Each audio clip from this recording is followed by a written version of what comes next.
Yeah, we're started.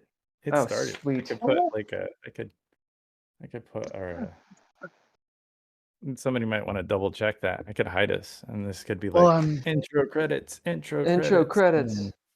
then we're back. It's great. In a time long ago in the early 80s. When beats were okay. minimal. This this place that I'm staying at, I would really prefer them to like have the AC on. Yeah, no, that's fair. That Like was the same complaint as last week. I know it's like, well, it's actually on right There now. we go. But it does this thing where like it's central air, but you know, they turn it off at all times except for the middle of the day. The thing is, it's hot all the time. Do you have windows? I do have a window, and I've got a little fan thing too. Yeah, is that one of the dual fans? Yeah, or no, it's like a whoop whoop whoop fan. A whoop whoop Yeah. whoop fan. Yeah, whoop whoop whoop like that, like the Queen's fan. You know? I'm hilarious. Right. So we're on. Yeah, we are. We are on. Great. Yep. It's great. I can't Unfortunately, monitor it. I have don't not think- enough internet. I don't think that I can change the thingamajig, the title of it, which is not What a is the huge deal. title? I can just session 2 instead of session 1. Oh, Gotcha. Because you know when it pops up, people are like, Well, "What I the mean, fuck?" it still says finale as its correct home on mine. Oh yeah, that's because it's the last thing that I had changed it to. I changed the other shit. Yeah, so I can't change that. Wait, How can I do edit you- stream info? Holy shit, I think I can. Hold on a second. yeah, good. What is today? 17th. Yeah. Yeah. July 17th, Yeah. 1982. Number 2. Yeah. The Red Writ. And we'll edit shit later. Great. So that's there. That everyone cares Okay. about. It has changed on my screen, so Great. Good. Awesome. Where the fuck am I? What is my name? So, hello everyone. This is DreadLore. We're playing the DreadLore system, which is a system that I created with the help of a lot of different players and such. It's a very story-centric system. It's a storytelling tabletop role-playing game. There are links to the hardback and the drive-through RPG and all that stuff, and there's a bunch of materials. Enough said. We're playing the Red Writ, which is essentially a Call of Cthulhu, Old World of Darkness inspired game, and these are the victims, players, before you. You guys want to introduce yourselves and your character? We'll start with Andrew. All right. I'm Andrea Elliott-Johnson. My character's name is Leah Mizrahi. She is a former IDF soldier, as pretty much everybody from Israel is at one point or another in their lives. She left the military to be a mom, and after some political stuff, left Israel to move to Detroit of all places. But yeah, so that's where we're at right now. She's had some weird experiences last session, so that was fun. Keep on going, all of you. Just when someone drops off, just the next person pick up. I'll go. My name is Ken. I'm playing a guy named Nord who is a weirdo drug addict, and he is a journalist as well who loves to just do drugs and discover weird stuff.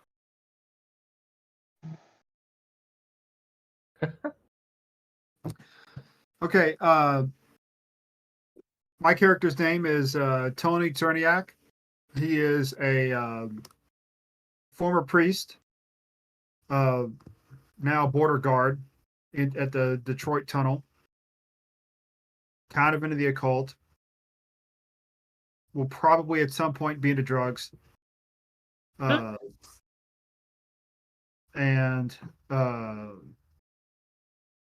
occasionally likes giving Canadians a hard time. Who lives in the same building as the next character. Yes, me. I'm the Drizzle. My character's Simon Vincent. He is a hard-boiled private investigator. Used to be a cop until bad things happened. Stuck it out till he could get early retirement, and has been a PI for 5 years now. And Andrea, would you like to describe Leah's daughter? Oh, yeah. Fuck. It's your fault.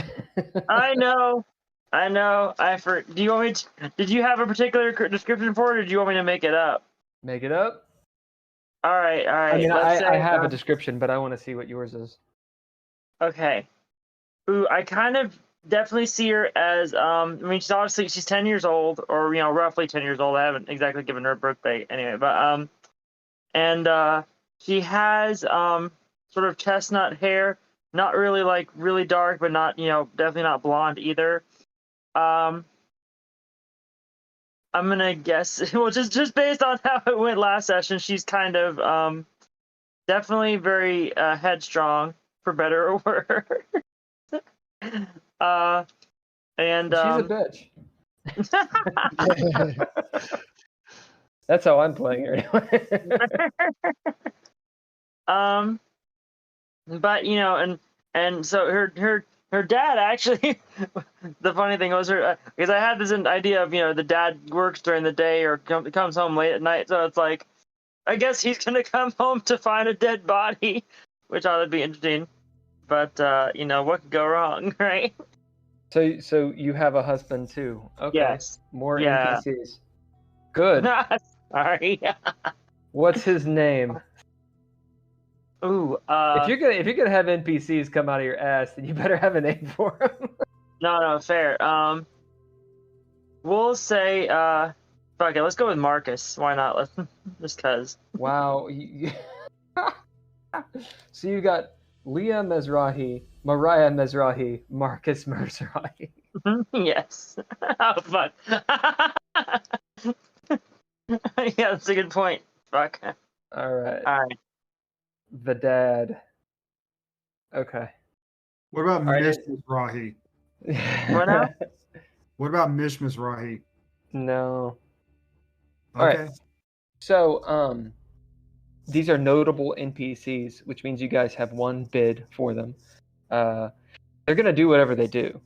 But the idea of a notable versus a narrative NPC, I told you last game. Does anyone need me to repeat it? What's up, little Gotham? Hey. Okay, no one does. Great. So, last game. Found yourselves in Detroit, 1982. There's some Detroit EDM going on. Most of you live in the more run-down areas of Detroit, which are not few and far between in the early 80s. We have some maps and stuff. Has everyone gotten a chance to see the map that Holker made? Not yet. Okay. Admittedly. And for these big yes or no questions, if you want, you can do thumbs up or thumbs down or yes or no. Just tell me one. That way I'm not like waiting. Okay. At any rate, there is a map. Hulker, were you able to screen capture the map and post it? I posted. You posted a link to the I file. posted a link to it. If that doesn't work, let me know, and we'll figure out another way to get the information out there.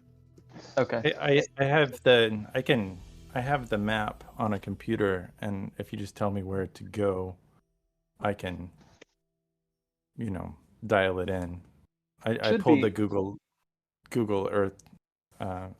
If you could see the Twitch, you would know. Yeah. It's in the here. I'll send it to you via Twitch, or not Twitch. I'll send it to you via the thingamajig Discord. That is the link. Okay. I'll shoot it. Oh yeah, there it is. Nice. Right. So most of these characters are in the Jefferson corridor, although not all of them are. Currently, you guys are at the Fancy, which is a diner. It's a greasy spoon, not so much fancy, but it is called the Fancy. And so I'm pulling up all the bullshit. Where is the fucking map? I don't know. This remote shit is hard. Yeah.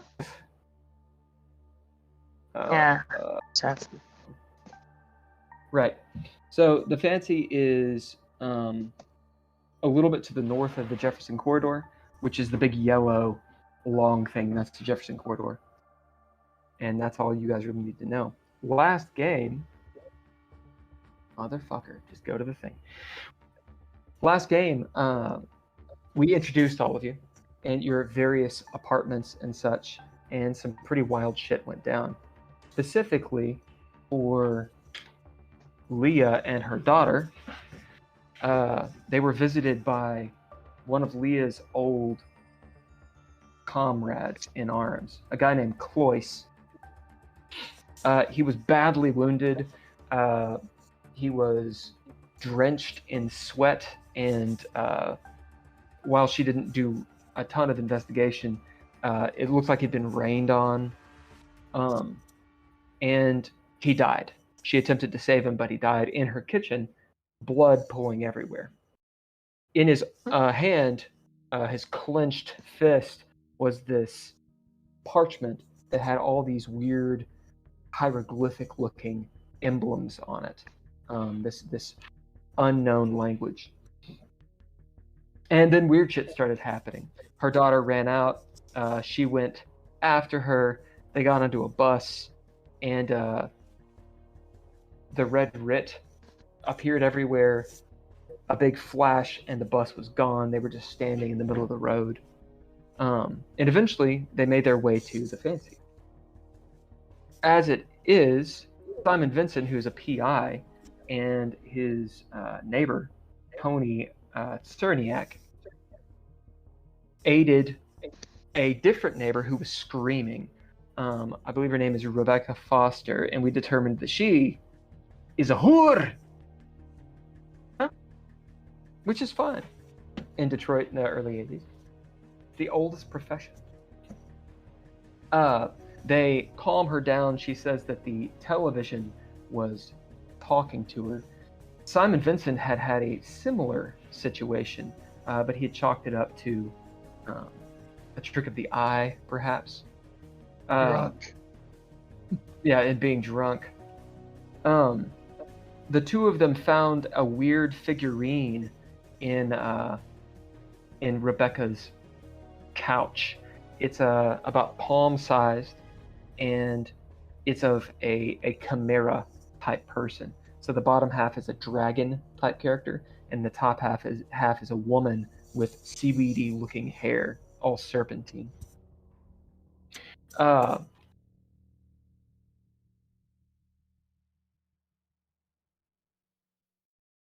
They decided to stay with Rebecca through the night, but I can't remember how. Simon, you got called.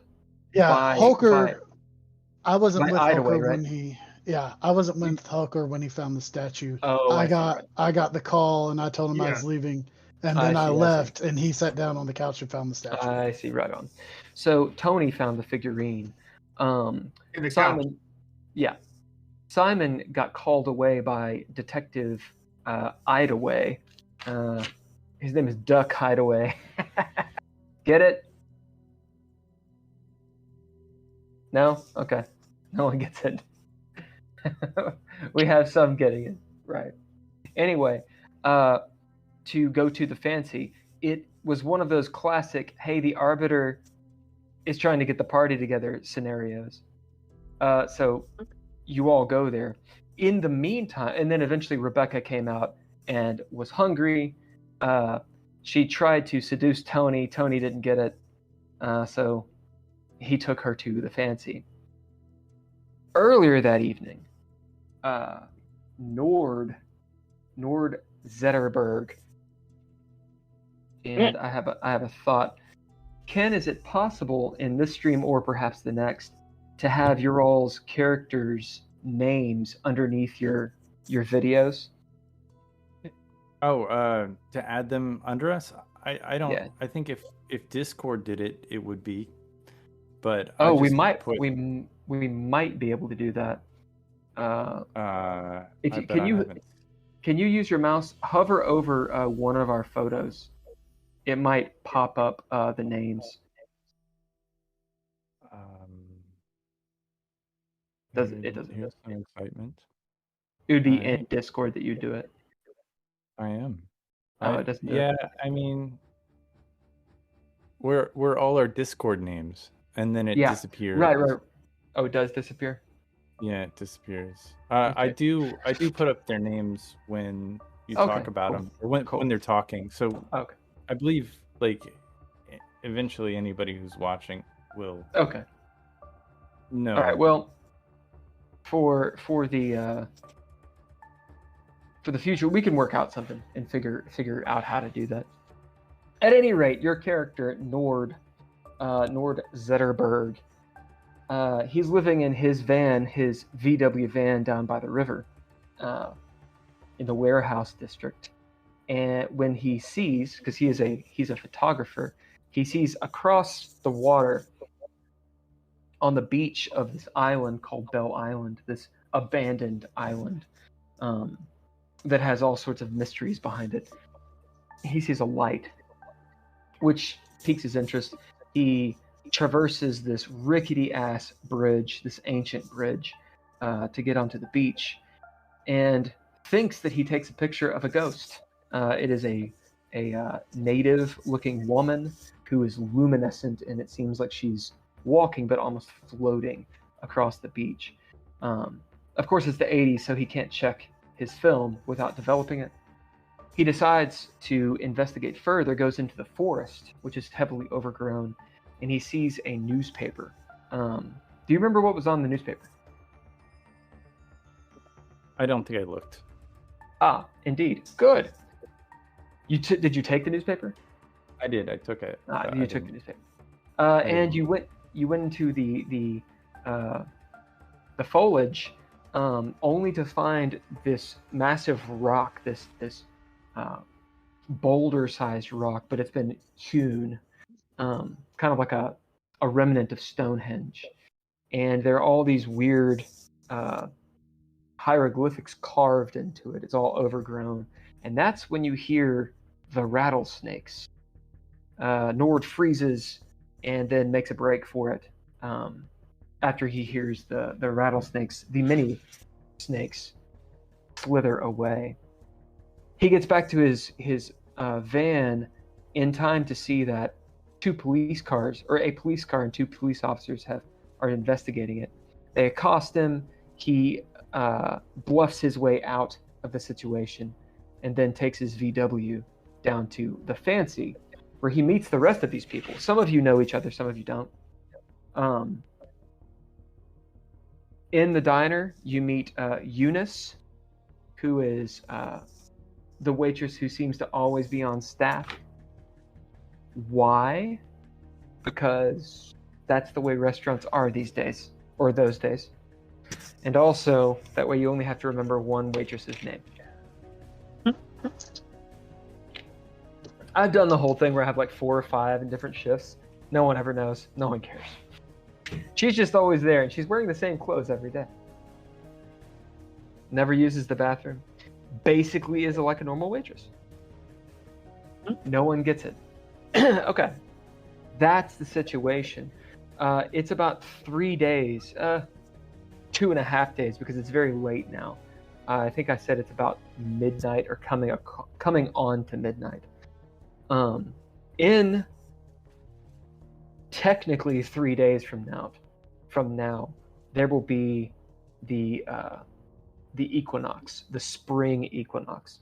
I may have misspoke last time and said solstice. I would be wrong. This would be the vernal equinox, I believe, is in the spring. Is that right, Andrea? I believe so, yes. You did say equinox last time. Okay, good. It's and Little Gotham said the green screens are fun. Because I never make mistakes. I said solstice last time. Nothing. Did I say solstice? No, I said solstice. Oh, you said solstice. That was me. I see. Well, it's the equinox. It's the opposite of a solstice. It's fine. Right. Nobody's gonna fact check us, are they? I mean, I feel like if our 2 followers might be like, "Hey, what the fuck?" Okay. So everyone knows. I'm pretty sure. Does everyone know what the equinox is? Yeah. If anyone did not know, would you say you didn't? I wouldn't. I'd be like, of course I know it. Anyway, right. That's the situation. A lot of weird shit has happened. It can all be explained in certain ways. Maybe not the some of the shit that's gone down for Leah. Yeah. For when you guys got back to your apartment, the dead body of Cloyce had moved to the door, and then in a blink of an eye was standing with glowing blue eyes before collapsing again. The cops banged on the door, trying to get in. You guys were really quiet, and that is actually what your impetus was to leave. Yeah. Yeah. So that's the situation. A few reminders. Leah, Detective Idaway will say that I think we had some reason that you knew him, like he helped you find an apartment or something. That was me. Yeah. And then Simon, you have worked with Idaway before. You know that I believe he's in his 50s. I need a better way of doing this. Yeah. He's in his 50s, and he's quite obsessive about a string of murders unsolved that have been going on for the past 30 years. We'll start with you guys in the diner. There's nothing really going on other than what was going on last time. Your food has been brought out. You got your piping hot coffee if you're into that kind of thing at midnight. And in fact, as you all sit there or stand there doing whatever you do, you hear a clock tower toll the hour 12. The action is on you all. Well, there was this ghost. Do you guys experience anything weird? This was the weirdest night. I mean, I don't usually talk to cops, but I mean, I don't get. I've never seen anything like this before. You're asking me, have we experienced anything weird? Yeah. I tried to be a priest.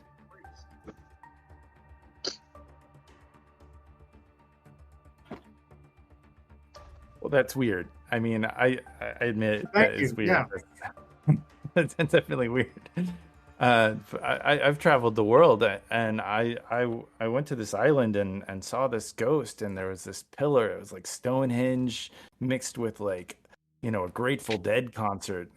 I think, yeah, Perfect. or Pink Floyd or something. It was just like far out, man. There's this ghostly woman. I would have traveled across the world, but I was in school. You know how that goes. Stay in school. I got on a bus and it disappeared from under my feet.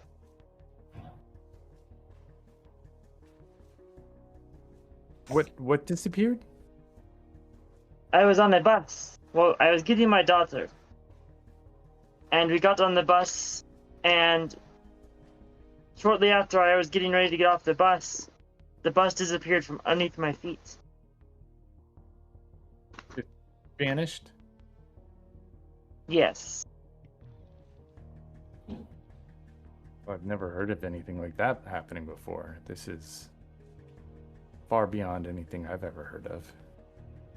Oh yeah, I saw some bloody runes when the lights went out.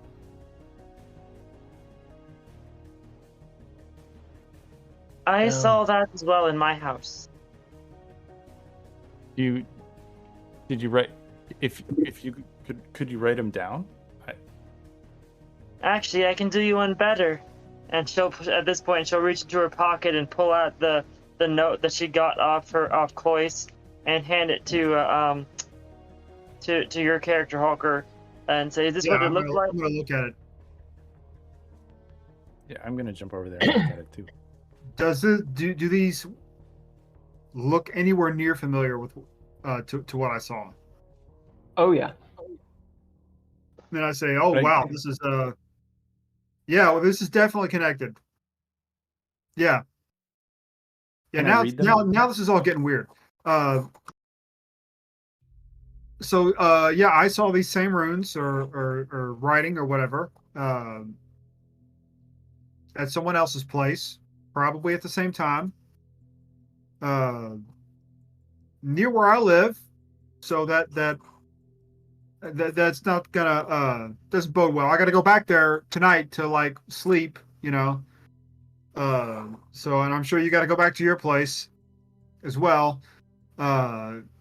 Unless this place doesn't close, then maybe we'll just stay here. Can I grab the piece of paper out of his hand and try to read give it the to you. runes? Oh. Yep. And I posted what the runes look like in the Discord. As they're very pictographic. They kind of look like hieroglyphics. And no one can read them. They kind of look like cuneiform, Yeah, but they I look can't read them. Well, Yeah, can it's like a I- weird. Did you look at did you look at the link? No. Because it Can I gives make it a up bid? pretty fast. Yeah, of course. Because I read hieroglyphics. That's a thing that I have that ability to do. So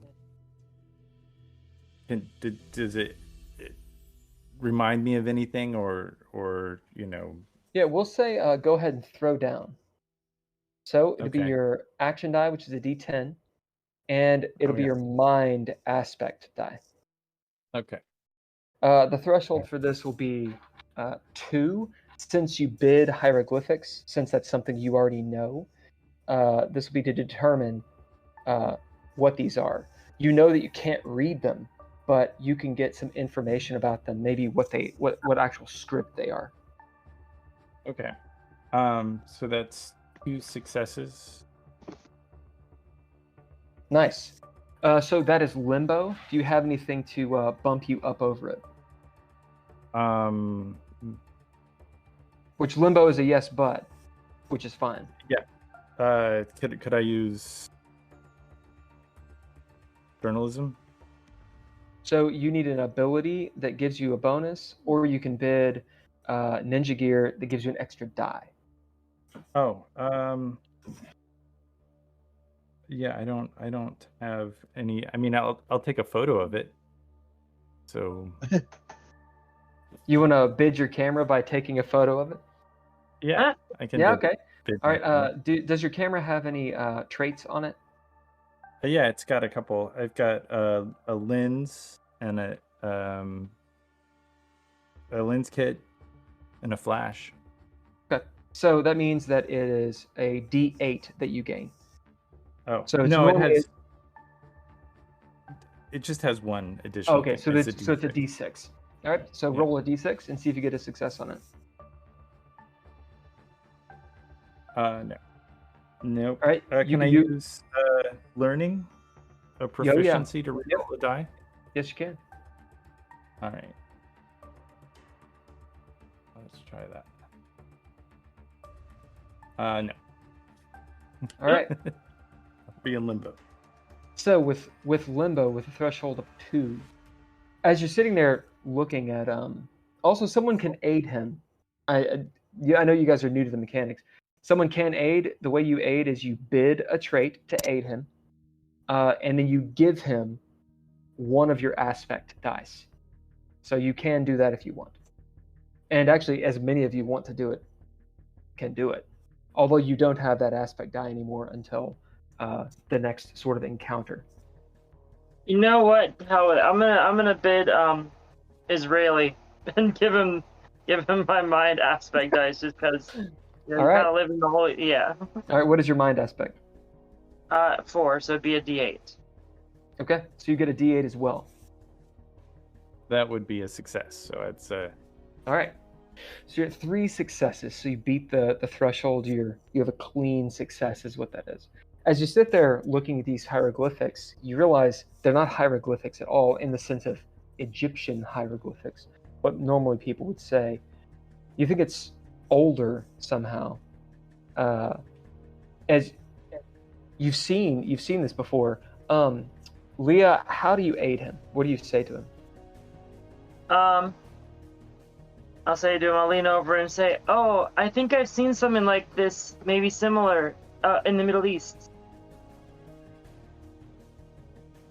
As you sit there racking your brain, Nord, and you realize these are Sumerian.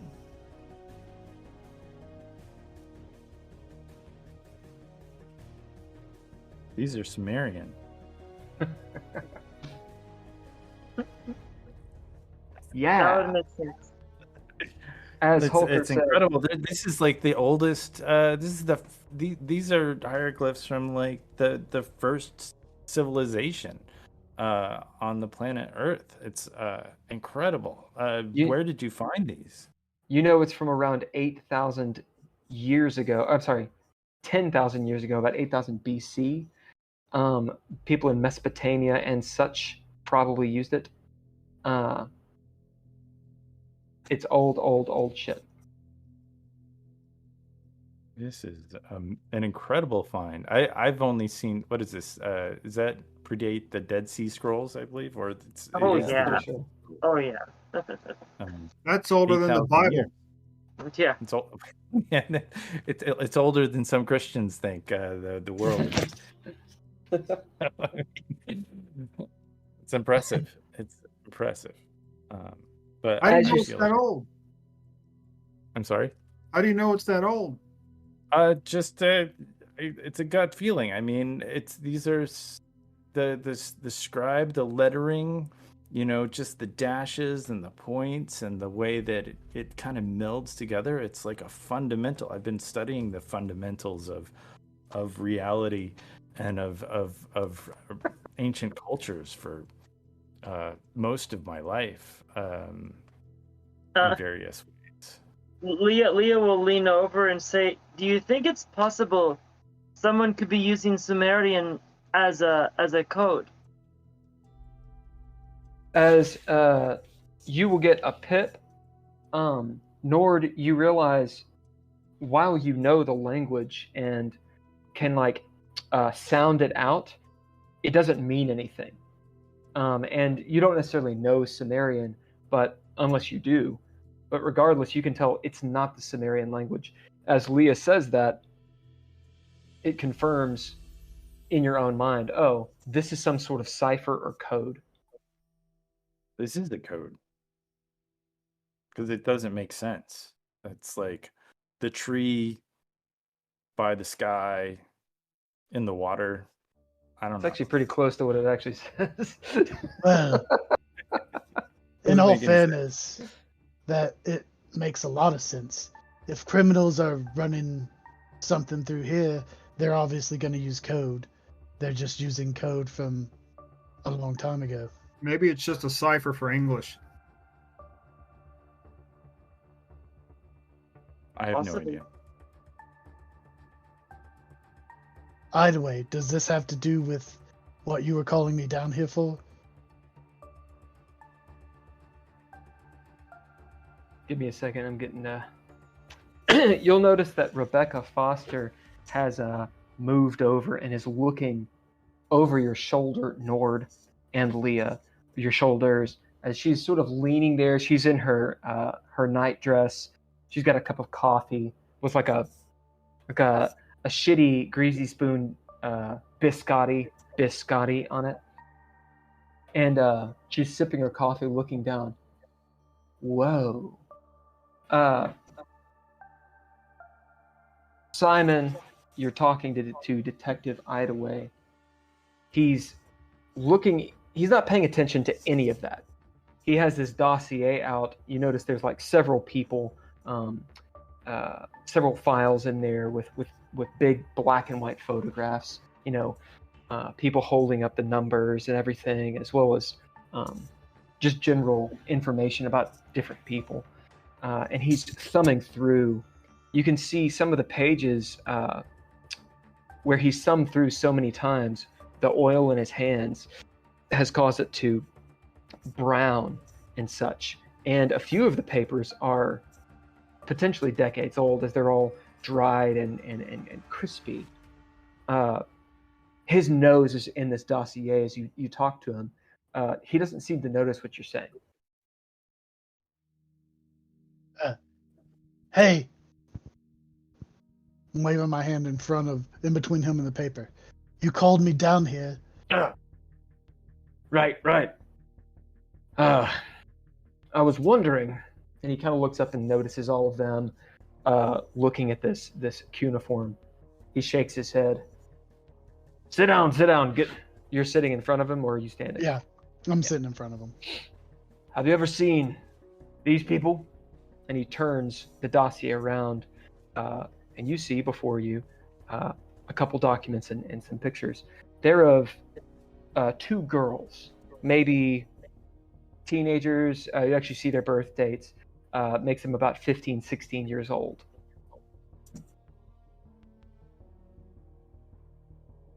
Is one of them Gabby DuPont? One of them is Gabby DuPont. You get a pip. Well done. I have a really shitty way of doing this right now. Sorry, it will take a second.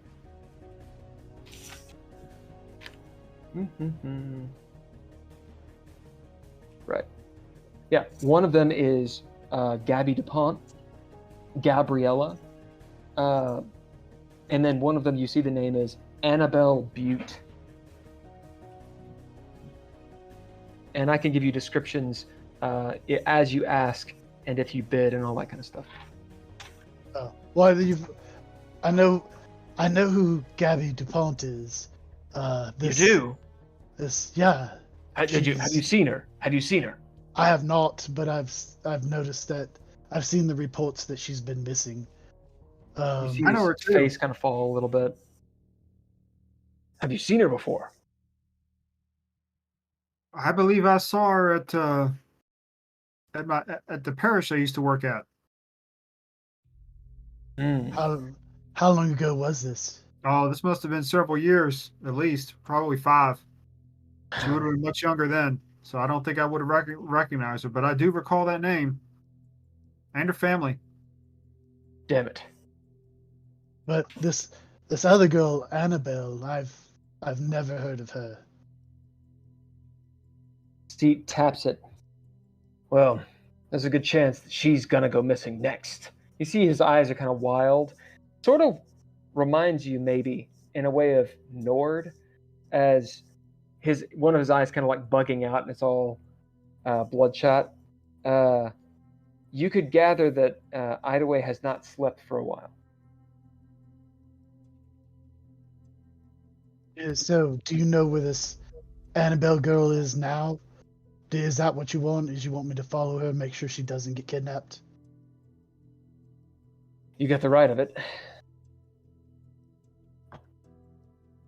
I talked to her parents, of course. They wouldn't talk because I was a cop. And they informed me of their citizens' rights. So he kind of sits there and, like an ADHD kid, kind of moves back and forth. You can bid or throw down to notice something. I will. Did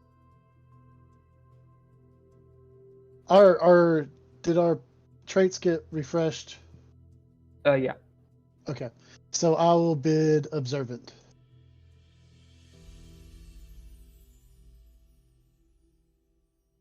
One, as you bid observant, you notice the cuffs on his sleeves are frayed. He's got a couple holes in his jacket and such. You can see by the frumpled clothes, he probably hasn't changed his clothes in a while.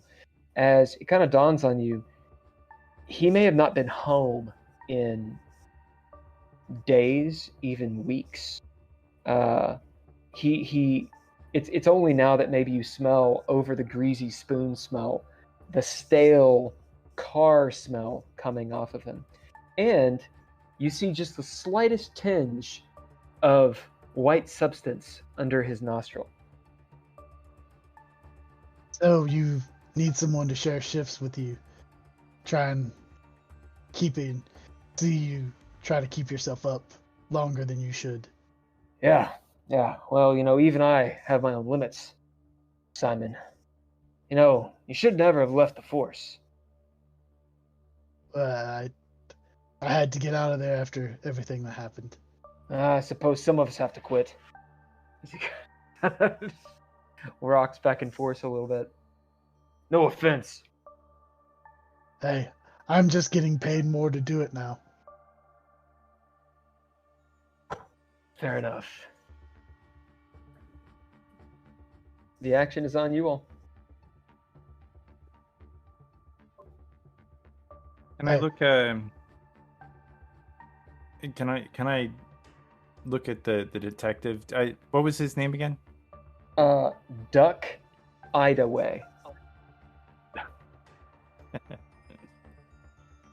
Can I? Go ahead. Can I bid priest to see if someone might have confessed to me a few details about what went down?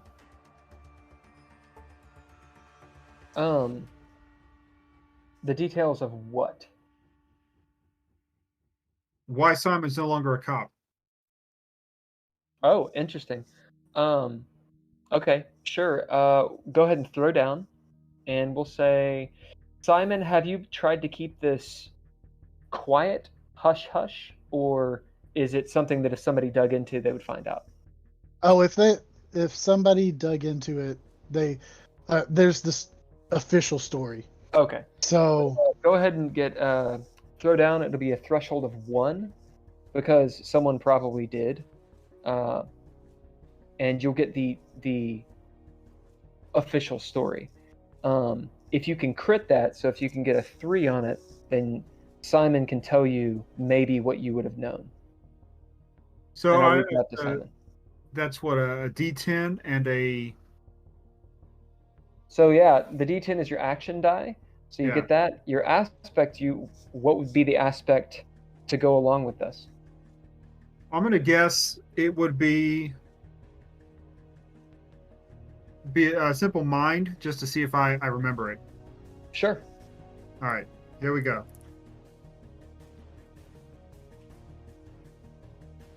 I got a 9 and a 2, so that's 2 successes. Right. So you beat the threshold by 1, which means it's a clean success. Simon, what is the official story you can tell Tony? So me and my partner Albert Fox, we were tracing down the hoodlum the Hemlock Hoodlum, and we got a lead on his whereabouts.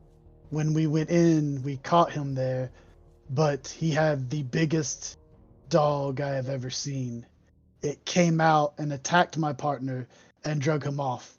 I got a few shots into the Hemlock Hoodlum and his dog, but they got away from me in the panic. My partner was never found.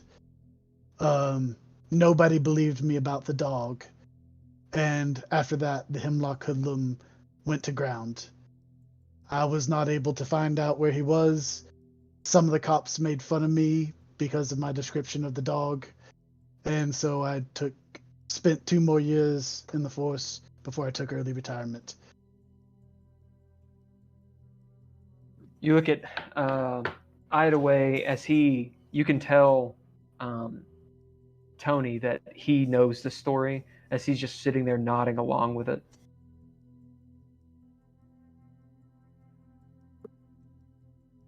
How big was this dog again? It was like a Great Dane, but it didn't look like a Great Dane. It looked like maybe it was a pit bull the size of a Great Dane. Knowing the dogs in this area and some of the gangsters and stuff around here, maybe they tried to crossbreed it or something. I don't know, but it was a massive dog. I put at least 2 rounds into it, and it didn't seem to phase it. You can see Idaway kind of shaking his head. It's difficult to read his expression as Tony's saying this. Simon. Right, Simon, whatever. Tony too.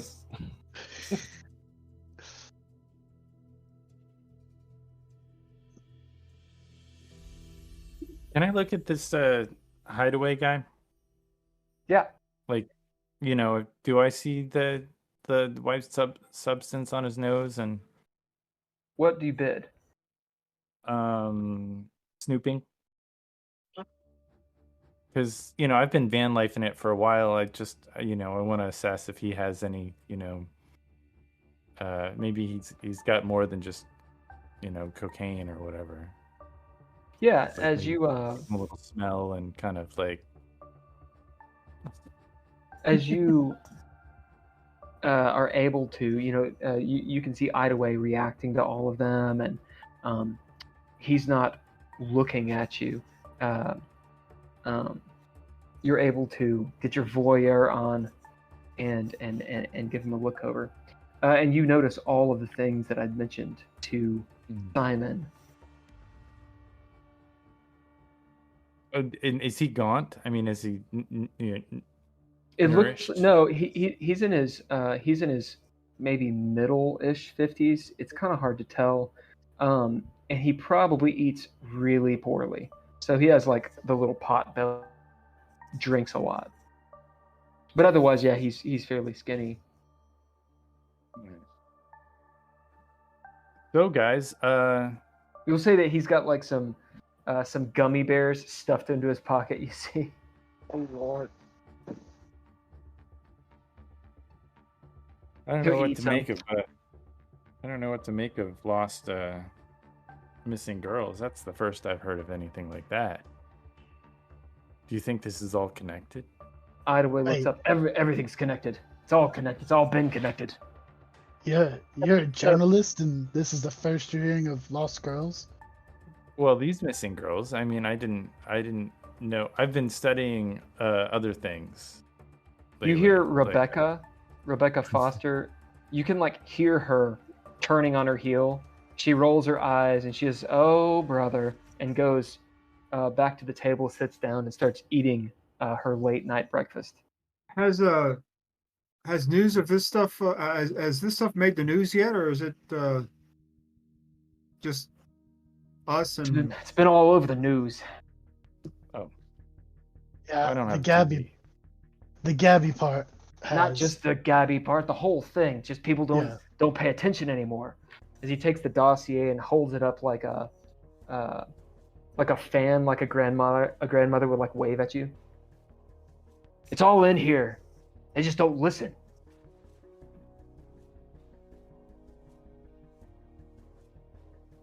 Eunice comes out, the waitress. Go on.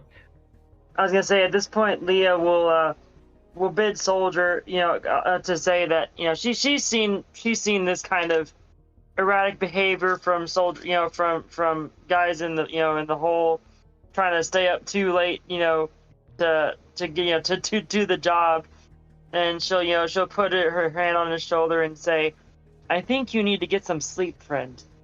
Do you bid anything? Yeah, Soldier. Oh, you bid Soldier. Yeah. Yeah, just to be mechanical, go ahead and throw down. You bid Soldier, so he's not going to attack you. But it'll be a threshold of, we'll say 1. Okay. So let's see, that's gonna be my would that probably be my mind die or my wits die, do you think? Either one. Okay. Depending on which one you choose, that will determine the outcome. Okay. So I'd you say can do then. brawn to hold him, it's that kind of thing. Gotcha. I think I feel like wits makes the most sense. The real question is now I need to find a freaking D8. I don't know where. I thought I had one. But... here we go. Okay. So yeah, I'm going to use wits, and that's a 10 and a 6. So that's how many successes? So that's 4 successes total. 3 successes. Yes, yeah, you're right, yeah. Right. So the 10 gives you 2, the 6 gives you 1. And Yes. because you rolled a 10, you get Flare, which means you get to recover either a trait or a proficiency that you've already exhausted. Okay. So a 10 up on a die, so a D10 or a D12, gives you Flare. And let's say you roll a bunch of dice and you get Flare 4 times, that means you recover that many exhausted whatevers.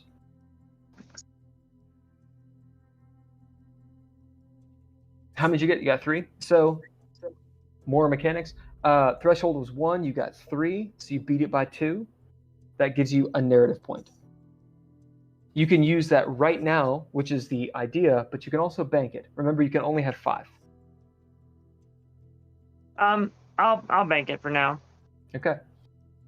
As you Leah puts her hand firmly on Idaway's shoulder, there's this moment, I imagine, a very cinematic moment, where you see these 2, maybe not 2 soldiers, but 2 people that have dealt with the darker side of humanity. And he pauses. He actually controls his emotions for a moment and slowly puts down the dossier. He nods and then will actually give you kind of like a half smile. Yeah, you're right. I've been burning it at both ends for a long time now. Since you got the narrative point, since you crit on this, Leah, you can tell there's probably more that's going on in Idaway's life that he's not letting on, but you kind of sense. Yeah. Anyway, thanks. As he moves out of your range. Back to Simon. We need to find Gabby, if she's even still alive. And Annabelle. I think she knows something. I call it a hunch. There's others. But if you can find Annabelle and keep her safe, I don't think they'll get her. Well, 12-hour shifts are hard on anyone. 12. Well, that's what I'm saying. If it's just you and me, it'd be 2 12-hour shifts. Maybe... I know Leah was in the military, and Tony's a guard. I mean, this other guy's a journalist, so we all have experience watching people. Maybe we can split it up and make it a little easier. After 7 hours, I just wave them on through. Okay, maybe the 2... He says, look, Simon, How you run your ship is up to you. Uh, But we don't have much time. The equinox, which is weird hearing a detective say that word for some reason. The equinox is coming on pretty soon. That's when it happens. That's when it happened before. well, if these crazy people believe something, they stick to their schedules. Can I bid a tape recorder? Because I got that audio tape recorder and just start playing the drum beats that I was, or whatever it is. Sure. These guys. You can bid it. What are you trying to accomplish with this bid? Well, maybe it was a ritual of some kind, and I just maybe I want to see anybody's reaction if they've heard anything like this before. Okay. Just to see what the table. So you don't have to bid to do that. You can just do it. Yeah. Can I just if you're trying to shape the narrative, then you would need to bid. But otherwise, if you're just trying to do it, you can just do it. I just want to see what people like. Sure. Yeah. People react. So play this tape recorder. Describe to them what exactly you do and all of that. I hit rewind because it just happened for maybe, I don't know, 20 seconds, and then hit play. You guys got to hear this. This was going on the island tonight. I wonder if this is connected as well. If everything's connected, maybe this is also connected. Well, it's obvious we're now connected, so we might as well stick together. The plot demands it. Nah, you can split up. I play the tape. Go ahead. Yeah, you play the tape. As you hear the little rewind, which no one hears anymore. That as in true fashion, you hit go. It's not the right spot. You got to go back, and you got to go forward a little bit. It's you. It's you talking. What would you have been using this for? I'm more opium.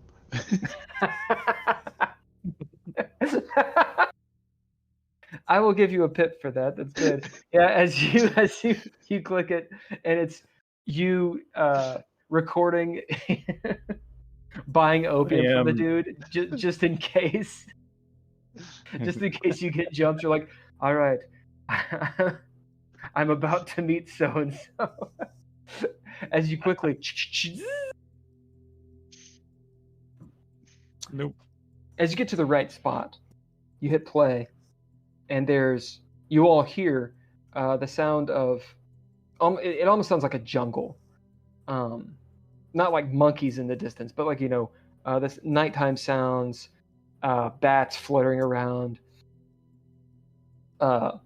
Every so often, maybe Nord wasn't paying attention at the time because he was paying attention to other things, but you can hear quite adeptly from this recording the distant sound of a rattlesnake as it's beyond that you hear his breathing, and that's all. You hear no drums or anything. I could have sworn there were drums on here before. You mean like the Grateful Dead? No, like I don't know, ceremonial drums, like the beating of the soul at night, when just they're in. I'm not a drummer, so I don't know.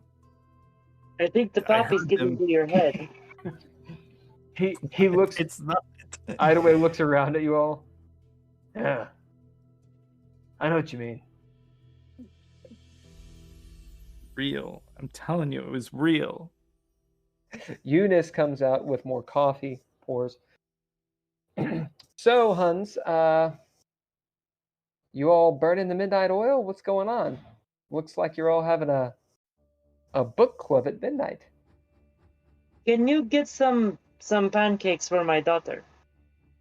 Eunice looks over at where Mariah is, and as you notice, Leah, and maybe anyone else who looks, she's face down on the table, asleep, over in the corner. Yeah. You want a full stack or maybe half? Probably, yeah, for now. She writes on her little ticket thing. Anything else?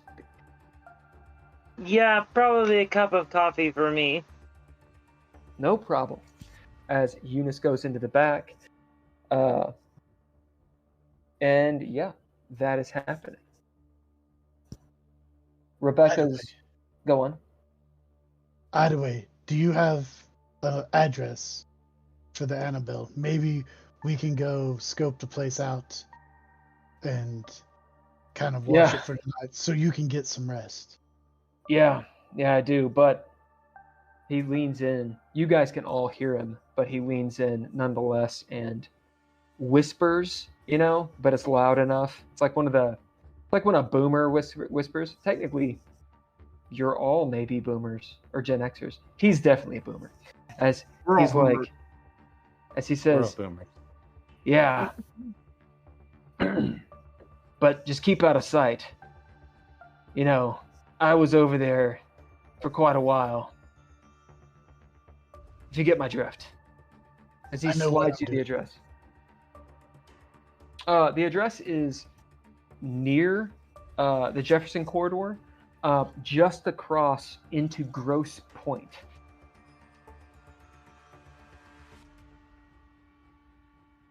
At this point, Leah will grab Simon's arm and sort of pull him slightly away from everyone else and sort of lean into it, lean closer to him and say, I might have a more immediate problem. Oh, you mean that body that your daughter was talking about? Yes. What happened there? I don't even understand it. A former colleague of mine from the military in Israel came... Wait, were you at fault? No. Okay, go ahead. He just appeared out of nowhere in my hallway and knocked on my door. And when I came, he was already bleeding out. Okay. And he didn't even have a chance to tell me what was happening, other than something about this Gabby person, DuPont. So he was talking about Gabby DuPont as well. Yes. So yes, this is all interconnected. And so that piece of paper that Nord was looking at, you got from him, you said? I found it in his pocket. So, okay. Do you guys have a photo of Gabby? Does anybody have a photo? Oh yes, it's in this dossier right here. Can I look at that photo? I look at the Yes. address, and I have a question. Do it. Is that the church? Is it St. Columba Church? Because I would probably recognize it immediately. Say that again. What church? You said there was an address that was near Jefferson corridor and Grosse Point. No, Oh. that is not the church. Although it's near the church. Yeah, that's Annabelle's address. Okay, so go ahead. Oh, I was just gonna say, can I see a photo? Do I recognize this woman? I'm trying to find this photo. Oh, I mean, yeah, I don't have to see it. Theater of the mind. Oh. Does Nord recognize this person? Do you? Do you bid something? I will bid yellow journalism? Sensationalism? As you bid yellow journalism and the sensationalism of it, you have seen her before, but not in person, you realize. You've seen her in photos. Like, maybe even on a magazine.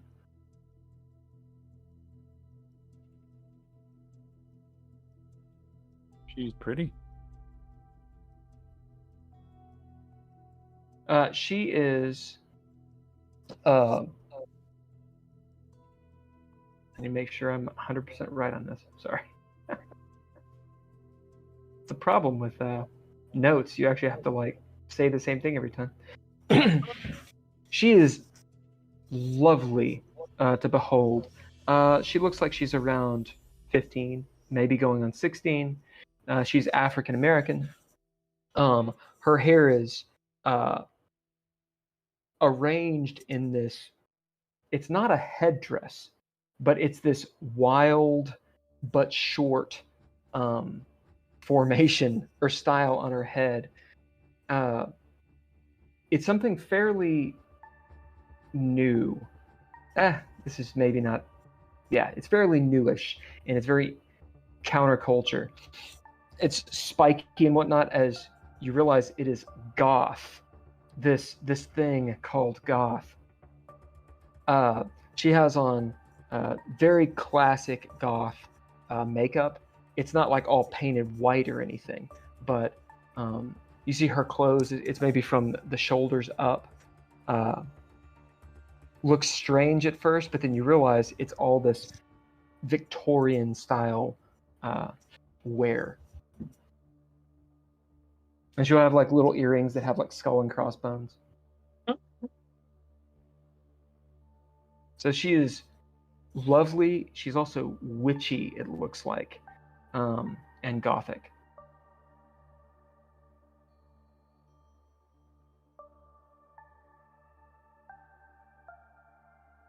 So you're staring there looking at this this photo. What are the rest of you doing? Actually, at this point, I'm going to bid Soldier, and I'm curious if knowing, obviously not knowing Sumerian, but maybe I work with I'm sorry, I totally forget your character's name, the photographer. Nord. Okay, yeah, sorry. Maybe working with Nord to see if it's like an actual cipher that is used by the military, because particularly since it was came from my friend, maybe it's something that's like an actual cipher that was used. So all that's out of game. What do you do in game? Like, go ahead and describe it. Oh, I mean, basically, he's like, well, I mean, assuming that the pancakes are probably, up already, go over and sit at the table and say, hey, can you help me work on this real quick? I think I might have an idea. Okay. Shoot. Concerning these hieroglyphs, I think this is really interesting. How do you guys go about this? Well, maybe what I would have you Nord do is like. Well, don't tell me out again. Tell me in game. Yeah. Okay, fair enough. If you could be so kind as to directly translate the hieroglyphics into their consonants and syllables, maybe I can see if it makes sense in some kind of cipher I'm familiar with. I can try that. I don't know if I can do that right now, but I certainly can. I'll have to really dig deep and reference it. I'll need a library or something to get any deeper than I am just in the surface glance. Well, anything that you can do right now might be helpful, because if it's something like, if it's a word or phrase that would make sense, maybe you can even figure it out from just part of the message. Can I use an ability on this this manuscript? Yeah. Can I use the sense of colors? Yeah. So what the abilities are is they're just traits you can bid normally. But what an ability, how an ability is differentiated from a normal trait is, one, it can give you bonuses to a roll, but two, it's literally something you can do that other people can't do, right? So anyone can take a picture, but if you have the scent of colors, that means you're using some kind of mysticism or something. Yeah, I'm gonna use a little mysticism and To activate that, all you do is just bid a trait that would have to do with it. You don't have to bid the ability itself, although you can. okay, and I would use focus or tier play seasoned. Can you do that? Sure. And I have 2 successes automatically with the scent of colors. Right. So that's only if you throw down, which of course you're gonna have to. So go ahead and throw down. I'm gonna definitely throw down. And go on. Because I'm probably nearing the end of my. Opium I pie? just had a little tiny rock. Yeah. It's- So so the bid to do something is a trait, and then you also have to bid a trait to activate the ability. So it'd be 2 traits. Sure.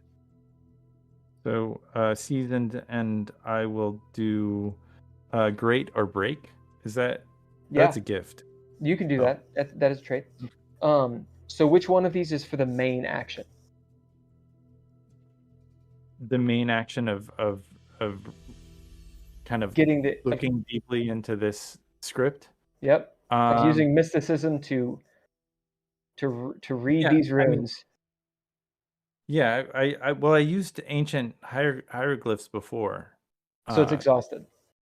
So that one's exhausted. Yeah.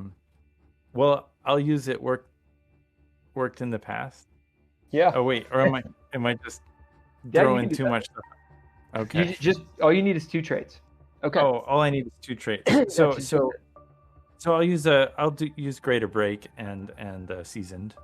Okay. So as you bid greater break, this kind of has the feeling of, if you don't do this, maybe you'll look stupid, or maybe you'll lose confidence in yourself. If that's the main action. If the main action is done with seasoned, then that's a little bit different. No, greater break. I feel like I really want to show these guys. Yeah, so that's how it's going to affect the narrative. I want to be included in this because, anytime a journalist can get embedded within, some kind of investigation, it's really important to them. So I feel like greater break is like I need to endear myself to them because I feel like these guys all know each other, but I'm coming in from the outside. So anything I can do to be a part of this. Okay. So how we're going to put this, we'll say it's a threshold of 3 to pull it off. So go ahead and throw down your action dice a d10. And what aspect are you going to use?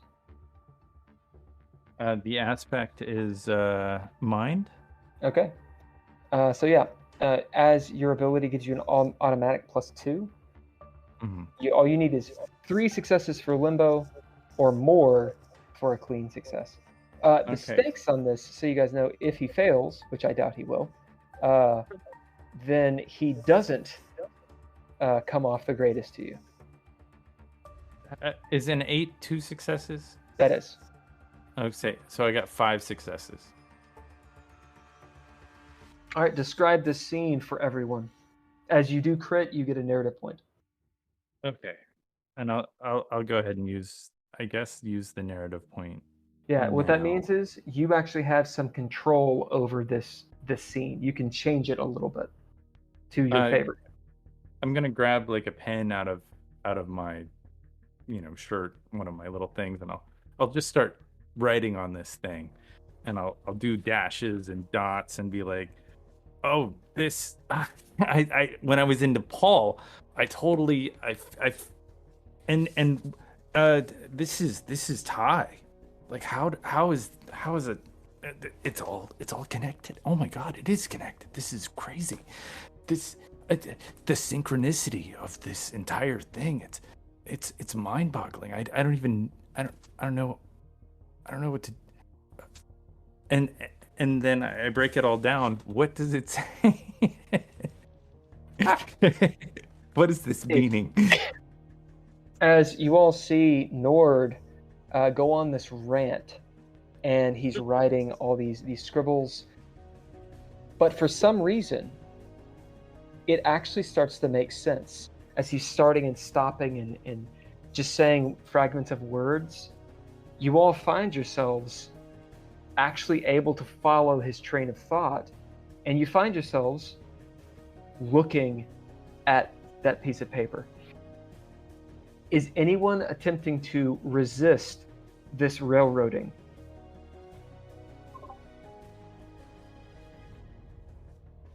Anybody? No, I'm just a little too curious. Is anyone riding the tiger into it? Well, I mean, I'd imagine Leah probably kind of is, because she's, the whole point of doing this is to try and, to have her help decipher it in the first place. So, Awesome. Okay. As you all find yourselves, the camera is overhead. You see like the parchment. Nord's there. It's like head is in the way. As you all find yourselves moving over like in a huddle over this parchment. Idaway is not. He's muttering to himself, still looking at the dossier. Eunice is in the back. She's actually whistling and talking to maybe the cook. You can kind of hear her muffled behind the swingy door. And Rebecca Foster is chowing down on her breakfast and doesn't seem to care or notice. She's sort of checked out from the situation. A light drizzle starts outside. A light drizzle of rain, not Drizzle himself. I'm funny. As you look at this cuneiform, and it's like one of those hangman things where there's like little blanks that Nord has written out, and he's filling out like Wheel of Fortune random letters, and it's quite long, almost a poetic type thing. Let's see what it says.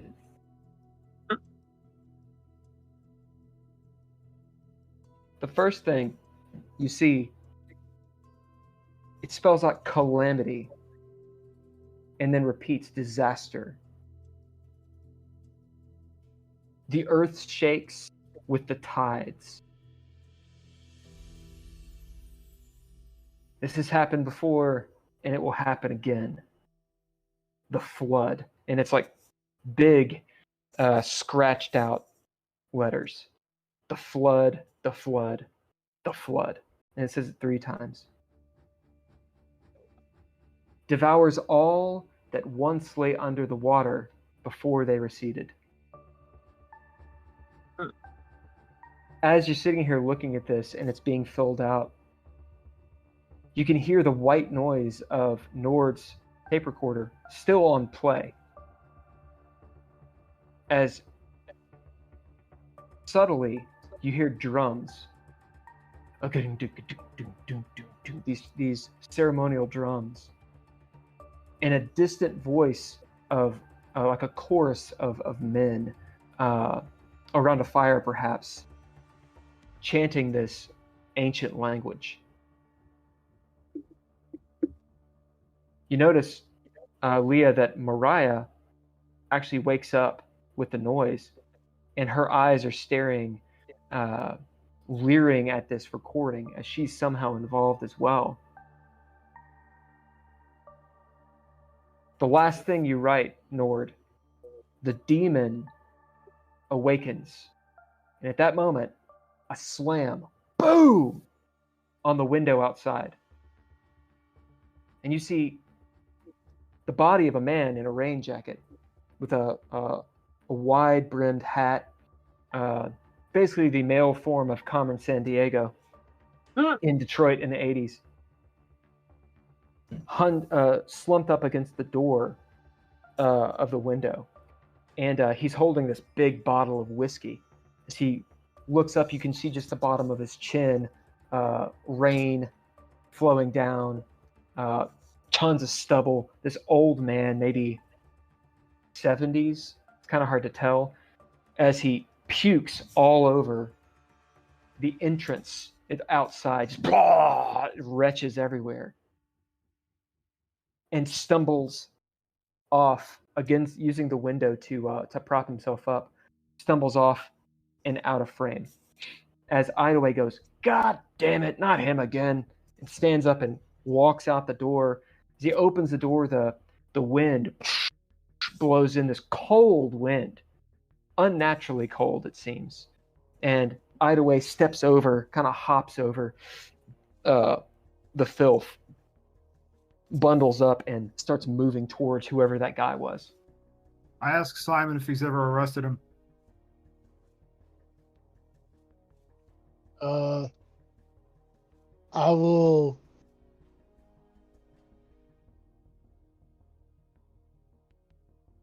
I'll bid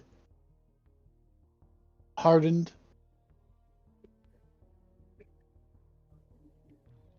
Yeah. He's a local drunkard.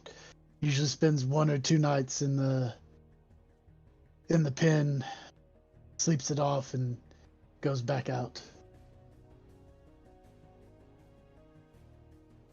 He's a general nuisance.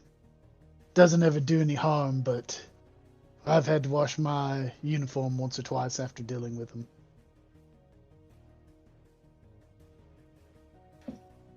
Simon, are you gonna bid anything to know who that was? Well, I bid hardened. Oh, bid hardened. Yeah. As you know who it was, you could tell that chin from anywhere.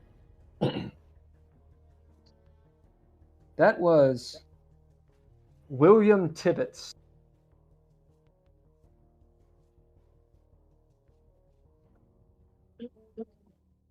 William Tibbets, he used to be famous in his youth, 20, 30, maybe even longer years ago. Knew Bobby Fischer, but William Tibbets' game was not chess. Since you bid hardened, you'll know that his game was cribbage.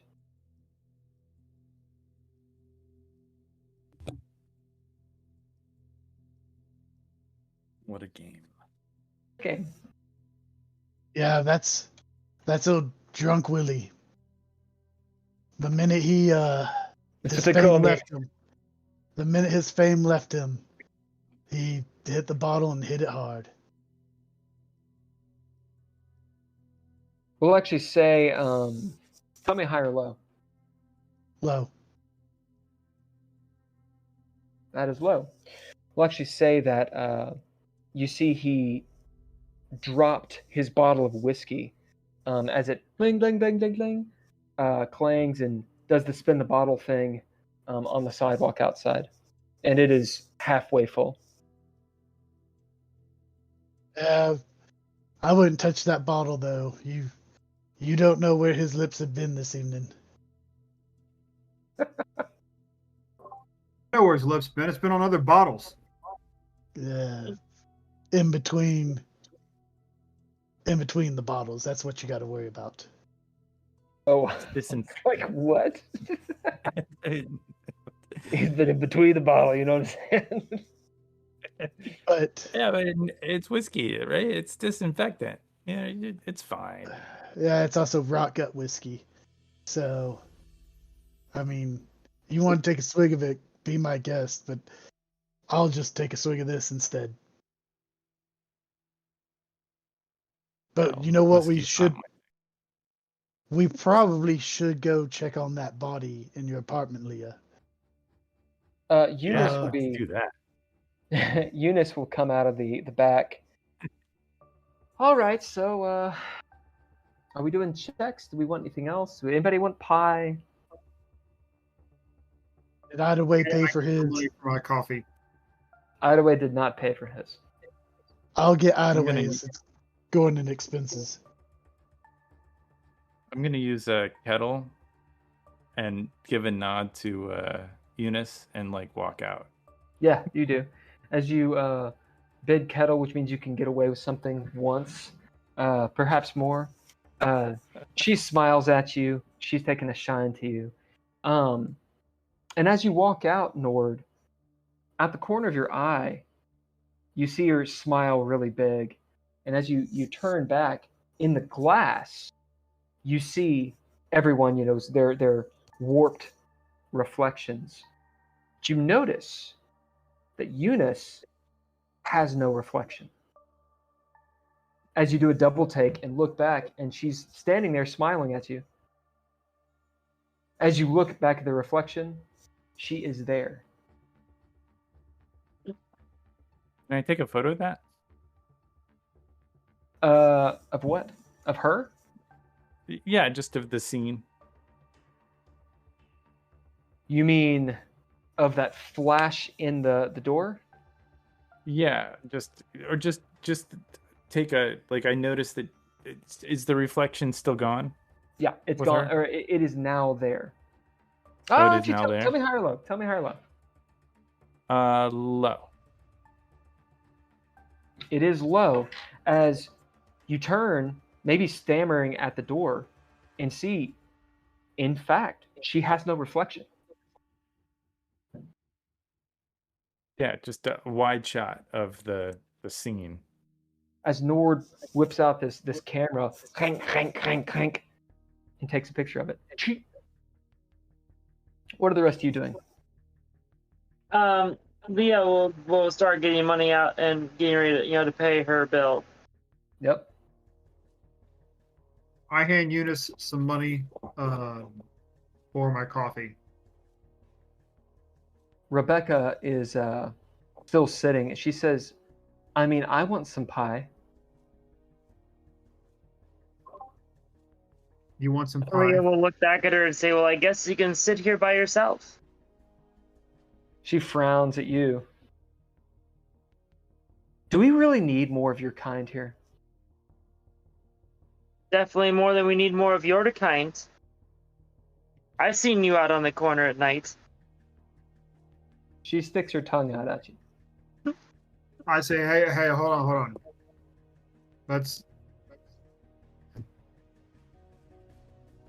Let's not get mad at each other because and let's keep in mind that there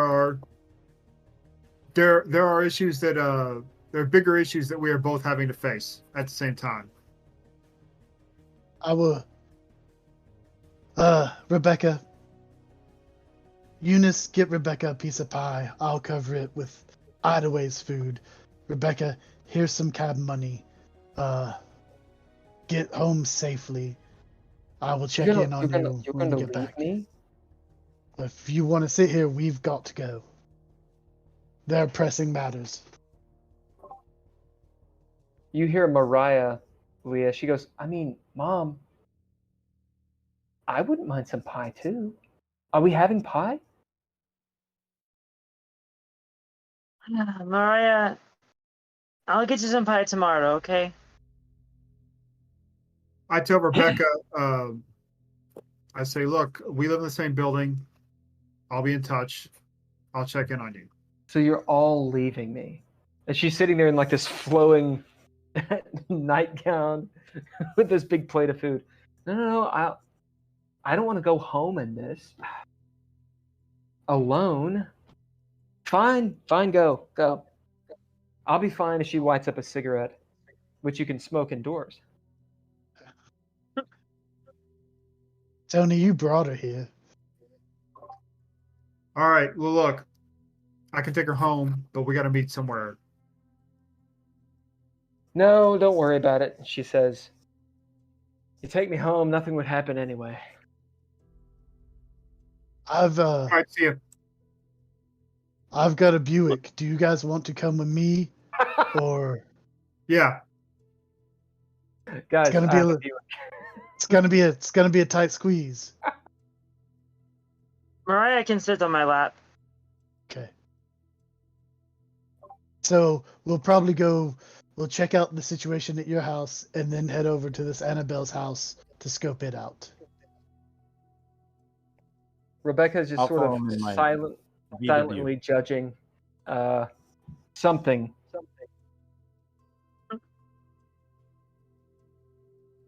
So you all leave, yeah?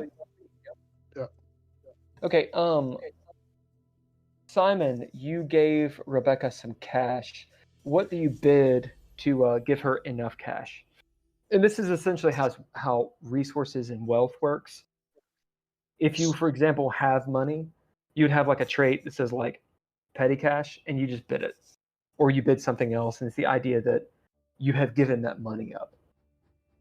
I'm gonna bid street smart because I know how much a cab will cost, Sure. and I know how much a cab at this time of night will cost. Do you give her enough for her dinner? Well, I already paid. No, I Oh, paid for you paid for all I of it. paid for the pie, and I paid for Idaway's food Oh, yeah. and Yeah. my coffee. All right. It'll be like a strong like $15 for all that. It's expensive as fuck. I'm writing it. It's going into Idaway's expenses. So I know. All right. he better live through this. He's gonna pay You'll me. get a trait called expenses. Ex- And yeah, as you all jump into Simon's Buick. Yeah, I'm gonna follow him in my VW. you follow him in the VW. Does anybody go in the van? For Simon was not lying. He's got one of those cars that the back seat is full of shit. There's like Coke cans and bottles all over the place, like crushed McDonald's boxes and stuff. I'll go in the van. All right, Tony. Let me move my wardrobe out of the front seat. As Nord, describe your van to Tony. My van is a hippie van, like that he acquired from a full-on hippie cult that was traveling through. It's not his first choice of vehicles. It stands out quite a bit while driving down the street. Usually, as a generalist, and certainly in his line of work, something that looks like a psychedelic experiment gone poorly, is not a great. Does it have like like Shagwagon and like those bubble letters on the side of it? Yeah, it's got like graffiti, all like different colored like layers of graffiti. If you were on the Twitch stream right now, you could probably see it, but it is a wild time. It's a party. Once I get in there, I say to Nord, Nord, I'm a former priest, and I am trained to keep people's confessions in the highest confidence. So, if you were ever a roadie for the Grateful Dead, I promise I will not reveal it. You can tell me. It's okay. No, I found this van, man. It's not me. This is not my style. I just needed this van because I was out of the country, and I'm in the country, and like I'll start the vehicle. It takes it a couple of tries, and then Nord will immediately pull out and then start driving on the wrong side of the road because he's not used to. Oh wait, hold on one second. Nord, what country did you go to? I'll follow them. Simon, describe your Buick to Leah. Oh, my Buick's the one out here. It's the brown one. Looks like every other Buick that drives through here. It's supposed to look that way. People don't notice another brown Buick in Detroit. Fair. And she goes to the wrong one. It's not like, no, this one. As you get up, you pull on the handle. It almost comes off, just making you a shitty fucking Buick. It will never get broken into. As you guys drive off towards Leah's apartment, this will be a montage. So basically, we're just getting you to the next scene. No one can talk to enter a vehicle because we don't have cell phones. That's right, none of that. Although you guys can chat that are in the same vehicle with each other. Speaking of, in the Buick, Mariah is on Leah's lap as she moves around a little bit and actually gets into the back and is on top of like a sleeping roll, and there's like a big one of those big 1970s briefcases, all kinds of stuff, and within 30 seconds she's asleep, curled up like a little puppy on top of all that crap. It's the early 80s, so tell me high or low, Simon. Low. Your Buick does not have seatbelts. I don't need them. No. They're too restrictive. Yeah. I got to be able to move when I crash. Yeah. And it's got the big bench seat across the front. And... Right. So you guys can go have any conversations you want to have. This is the Actually, montage. I will say, in that case, since it has like one of those big bench seats in front, can I use my narrative point to say Mariah actually basically stretched out and laying on my lap? Yeah, absolutely. That is where she is, and she fits perfectly. So it's the montage. So you bids are suspended. So is throwing down. This is all soft RP. You can talk.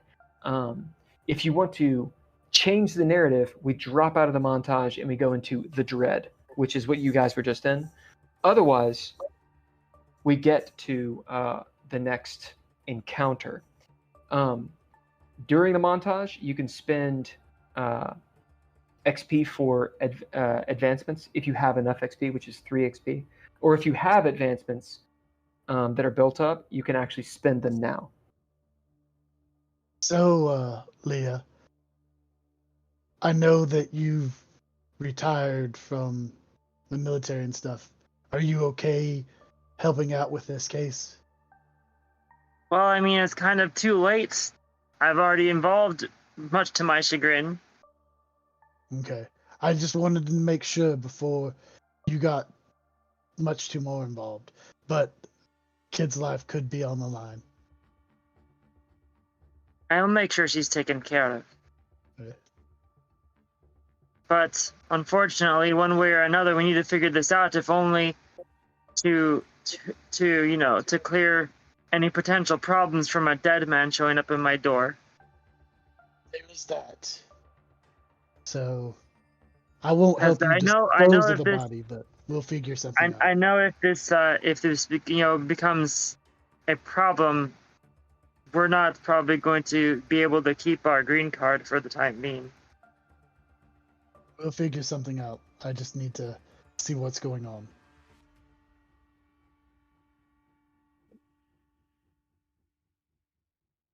You're a priest? Like, I thought that was for life. What's up with that, man? Listen, I kind of like some parts of being a priest, and then I didn't like some other parts, like the pay. So I quit. I mean, it's a vow of poverty, I guess. You speak Latin? Are you Yeah, versed well, I in- took a different vow with the U.S. government. I'm a border guard, dude.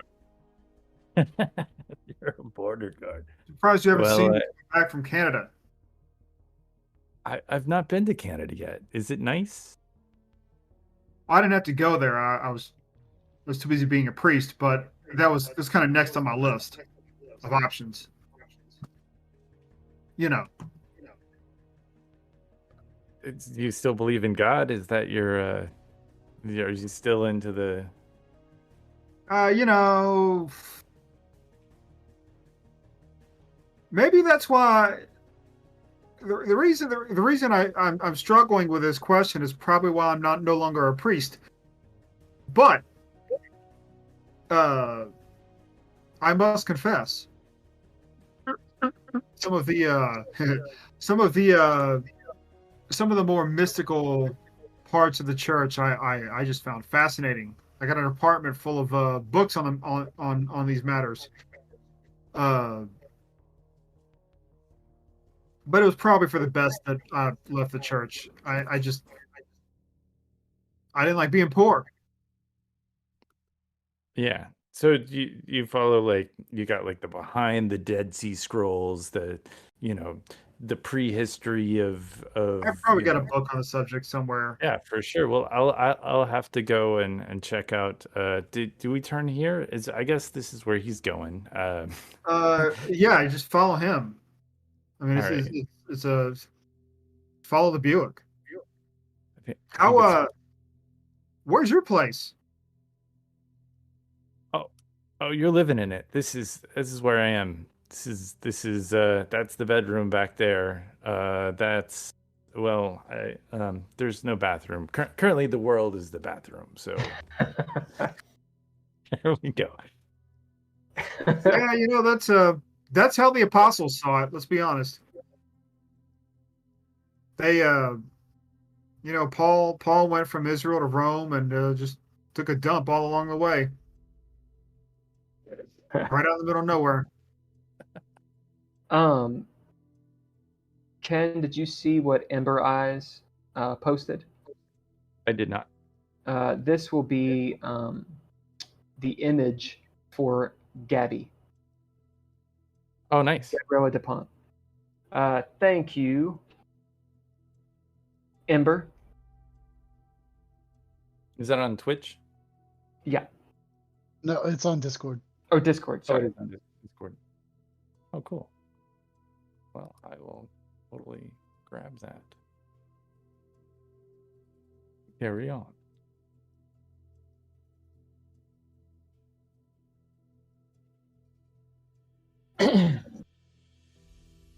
Yeah, just follow the Buick. I mean, I assume he knows where we're going. We're going to one of the woman's places. Is that what he said? Yeah, one of the girls. Hope we find her. Oh yeah, I think we're gonna go look at a dead body that reanimated and maybe died again. I'm not too clear on the details. She was pretty upset. I didn't think she wanted to upset her kid.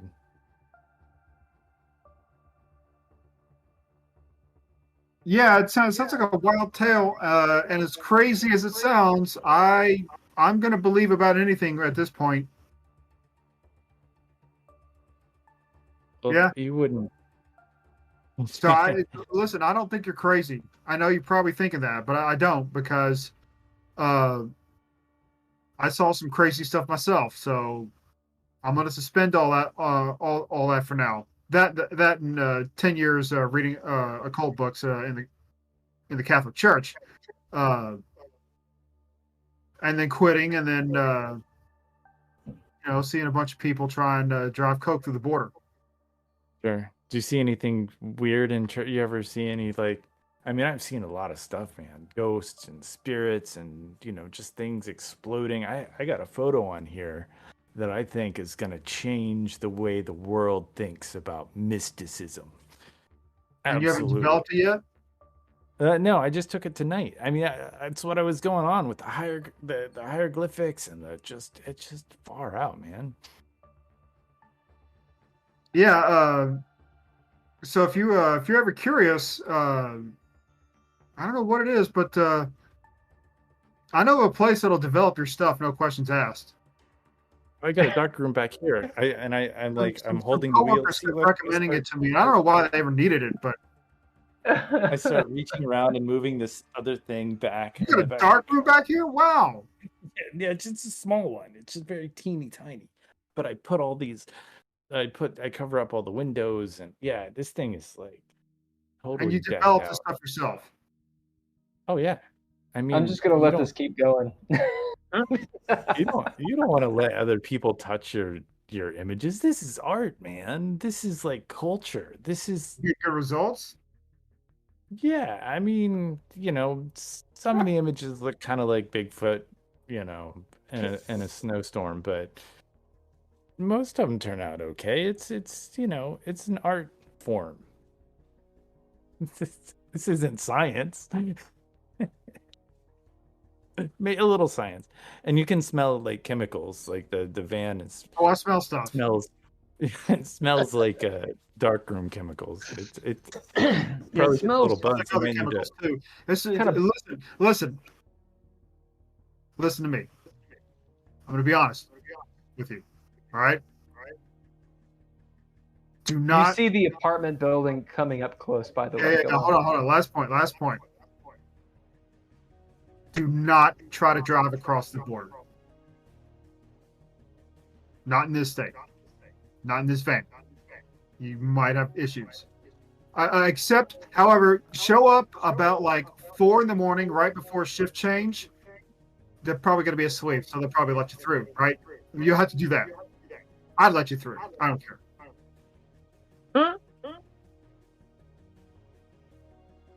Especially on a Saturday. Up in the Buick, Leah, you see your apartment building up ahead, a couple blocks. Simon, you helped Leah get this apartment, so you know where it is. We'll say that she didn't tell you what room it was, but if you want to bid something or throw down, you might already know what room it is.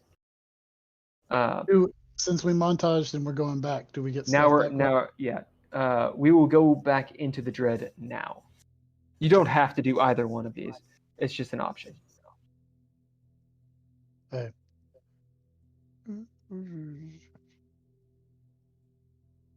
I'm gonna be like, so the apartment's working out for you. Which room did you get? I don't know, let's say it's like 332 or something like that. Yep. Okay, not bad. Do you pull up to the front and do street parking? Do you go into the alleyway? How do you do this? I'm gonna pull up to the front and do street parking because Well, I think and while we're passing the alleyway, I'll say, hold on, you mind bringing my daughter up to the door? I have to. We left it chained when we left. So you didn't So- go out the front? No, Okay, I will. I thought I it will take best, that. given that when we left, the cops were banging on my door, so I didn't want them. Oh, Yeah. then maybe I'm going up the ladder escape with you because I don't want to be seen going in the front. I know they left, but Okay, you go up that way. I'll come knocking on the door, but I'm gonna make it look like I'm there for legitimate purposes. no, understandable. As That's you go on. I'll get out of the door. I'll get out of the car and start walking toward the fire escape. Okay. And Simon, why can't I remember your name? Simon, you pull up to the front. This is not a main street, but it's like a third, like a tertiary street. So it's large enough to where people can park on both sides, but it's one of those where people probably shouldn't, because when people are on both sides, you kind of have to do that negotiation when two cars are coming. It's at this point about midnight 30. The rain is light, but it's steady, just a drizzle. Leah, as you get out, you can hear the water coming down all the different gutters and just city sounds of that.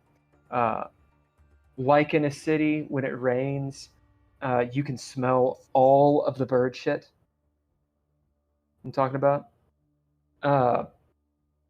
Maybe you don't, because you live not in a well, you can smell a lot of bird shit in a city when it rains. Simon, as you pull up to the right, so you're at the corner. I'm sorry, you're at the curb that is closest to the apartment building. So you do not have to cross the street to get in the front door, is what I'm saying. Okay. Right. Unless you want to park somewhere else. No, I'm fine Yeah. parking in front. There's plenty of cars on the road. In fact, quite a few. You could guess they're probably people that live there. and there's apartment buildings all over the place. Some closed cafes around. The streets are dark. And here and there you see, like, in alleyways, tons of garbage and shit. And just think of Gotham City. That's what it kind of looks like. As you get out, what are you doing? Mariah is still asleep, right? Yep. So I'm going to bid Calm to pick her up carefully so she's still asleep and carry her up like I'm actually just bringing her home. Yep. We're going to give you a pip for remembering the NPC. Yep. Well done. So, Go does on. her building have an elevator? High or low? We'll say, Leah, tell me high or low. Oh, low. I'm pretty sure I said it did, but we're going to see if it's in operation right now. It was low. Therefore, the elevator is in operation. It's one of those stately elevators, so it's old. Think of it's got like a red plush carpet, brass. It's the kind of elevator that should have an elevator attendant, but it doesn't. There's like a gate that comes down. I got a question. Are all the carpets in the building red?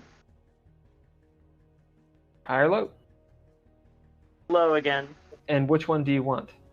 I want it to be yes. Okay. It is low. They are all red. Good. That might make it easier to hide any blood that may or may not have spilled on the ground. At the top of the elevator, there's one of those like Matrix style like arrows that does the whole thing. And as you ding it, you see that it is on the third floor as it starts coming down. Leah, as you get to the fire escape, what do you bid to get up on this? I'll bid soldier again because I have 2 of those. Okay. You bid soldier. Actually, are we in a new scene or are we still in the same scene? Yeah. Same scene. Same Okay. scene. Yeah, it's another dread, but it's still the same scene. Gotcha. As you bid soldier, that's all you need. You know how to do this. You've done it before. You just have to bid because it's raining and it's a little bit treacherous. Yeah. As you deftly swing up and climb up to the third floor where your apartment is. The VW, you guys, where are you parking? Can we just pull in behind the Buick? Yep. You come in right behind the Buick. As you stop the VW, tell me high or low, Nord. High. As that is high, it does not backfire and wake up the entire street. Hmm? What are you guys doing? We're gonna follow. I guess we're here. We're gonna follow Simon? Simon. All right. As Jeez, you guys, when you were pulling up, you saw Leah get out and go into the alleyway, and you saw Simon go in carrying Mariah. As you guys follow behind, Simon, do you wait on them in the elevator? The elevator doors are closing. You don't wait. As you guys come in the front door, you see Simon sitting there with Mariah. As the doors go, thunk. I'm gonna watch to see what floor they end up on. Okay. Slowly but surely, the arrow points to 3. Ding. As you guys are in the lobby of this, it's not nearly as ratty as your apartment, Tony, your apartment building. At one time, it probably was a really nice place. It's been kept up. There's no trash. You don't see any rats or cockroaches, which is wild. But it's just kind of dilapidated. There's a concierge desk, but there's no one there. It looks like it hasn't been used in a while. There's like a little chain that has, a sign that says open, but all the lights are off. In the back, there's like keys, but there's no keys. A vending machine that's half full, that kind of stuff.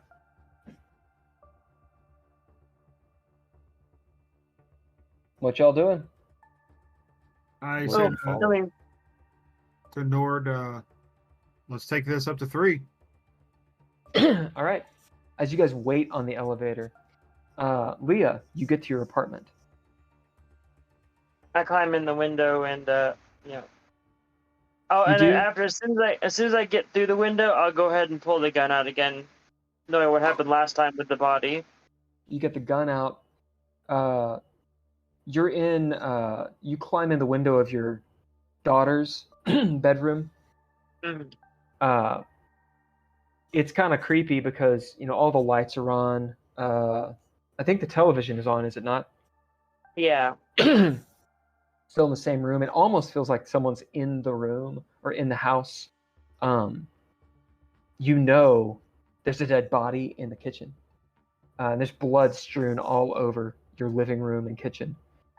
As you are in this purplish room with posters of Janet Jackson and all sorts of like pop stars and gothic shit. It's the first time maybe, Leah, that you've actually like really taken a look from this angle. You've never really climbed in the window of your daughter's room.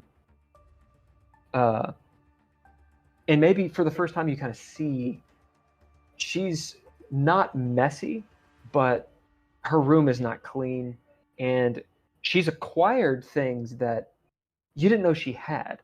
You see on her bookshelf several books that you've never seen. You don't know where she bought those. She's about to be 11 years old. You see next to her bed, there's this tome of sorts. It's brown tome, and it has gold lettering on it, and this image of this looks like this ancient painting of this barbaric man in a fighting position on it. This paper and with all these sorts of scribbles and stuff all around it, and a pencil and all these sorts of things. Looks like she's been working on something. Regardless, all of her girly type stuff has been shoved away in like the little foot locker, and she has her homework and stuff out. So at this point, I'll go to the door and look into the living room to see if anything. You look into the living room, you see exactly how you left it, save for the blood pool in front of your front door, and then the dragging to and from. Okay. So at that point, I will. The TV is flickering and is static.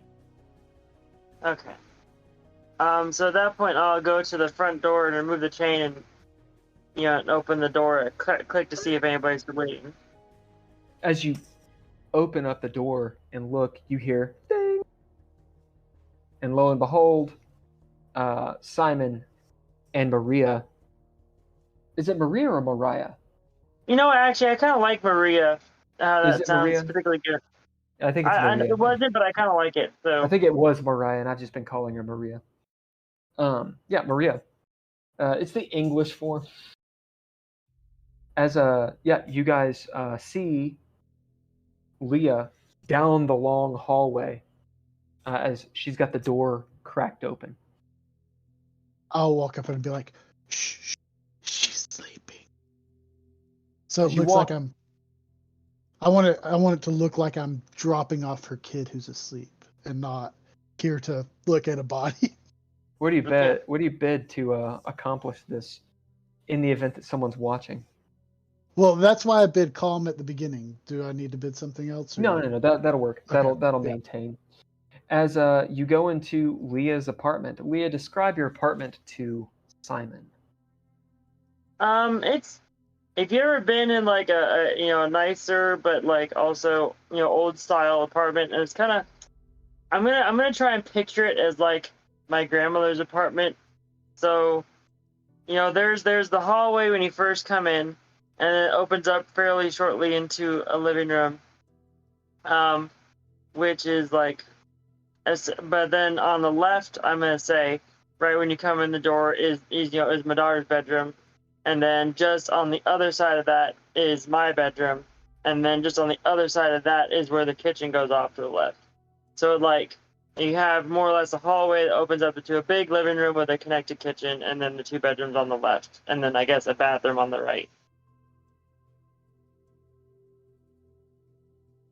And you see this big pool of blood. That's at this point, it's gummy. It's coagulated a little bit, but it's still sticky. There's big booted footprints all around. Whatever rug is there underneath the little coffee table where you have in front of the TV, it really pulls the room together, ties it together, but it's covered in thank you. In boot prints, blood tread, and the dragging of a body. Clearly, going to the kitchen, you see two feet sticking out of the kitchen. Lights in the kitchen flicker a little bit. The television, you notice, Simon, is white noise that garbles every so often, similar to what was happening in your room. You guys, go on. Is this her room? Yes. All right. So I'll go and lay her down and then quietly come out. On her bed, do you clear the bed or just lay her on all that stuff? I'll clear the bed. Or you go in there too? Yeah. Do you shut the door? I'll leave it open a crack. Okay. You hear as you're turning around the elevator going downstairs. As you guys are in the lobby, ding! The elevator dings, it opens. What are you in the lobby doing? Tapping my toes. Probably picking at things. Door opens. Let's go in. All right. Wait. You all go in? Yep. Yeah. I hit all the buttons. You hit all of the buttons? Yes. There's a special place in hell for you. as you see Nord go. Tell me high or low. Low. All right. See? That is low, so I will use a d6 for this. There are 5 floors. As you go, there's also a basement. Nice. As you guys go up to the 2nd floor, ding! You see a big hallway. A few people are maybe talking outside. They're smoking cigarettes in the hallway as they look over kind of nonchalantly and then continue talking. You two up in Leah's apartment, we'll get to you since it's going to take them a while to get up there. Well, I mean, he's being smart. He's making sure nobody follows. Because if somebody's out watching the elevator, it's going to hit all the floors. I'm just saying. It's a smart move. I don't care. You're not there. You're not there. Speaking of, so in these first couple sessions, I'm going to prompt a lot of bidding, but you guys can do that yourself, for example. Like if you have an idea and you're like, hey, could I bid or throw down to do something? Or to notice something or to react to something, you can do that. But I'll be prompting some stuff. As the door is shutting on the elevator, you guys, one of you or both of you, can bid or throw down to notice something. Yeah, I will bid guard. Okay. I'll bid underdog. All right. As you both bid this, basically both of you have been in old buildings trying to snoop around or protect it from people snooping around. As the door is closing, just as it closes, you notice 2 men walk in the front of the lobby, and they're wearing Dick Tracy style overcoats with hats. They've been in the rain for, you can tell, not too long. As the doors shut, and you go to the second floor. I wonder who those guys are.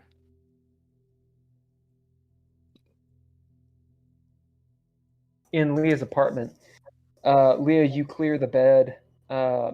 Simon, you notice this tome sitting there with the paper stuffed in it, the scribbles, and 2 or 3 pencils and such. As Leah picks it up,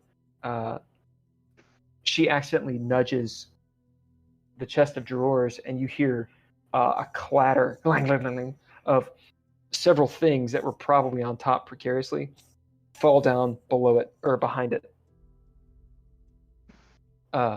Leah, where do you put this book? I'll just put it on the floor next to the bed. Actually, you know what? Since I've already picked it up, Leah will start sort of just quickly thumbing through it out of curiosity.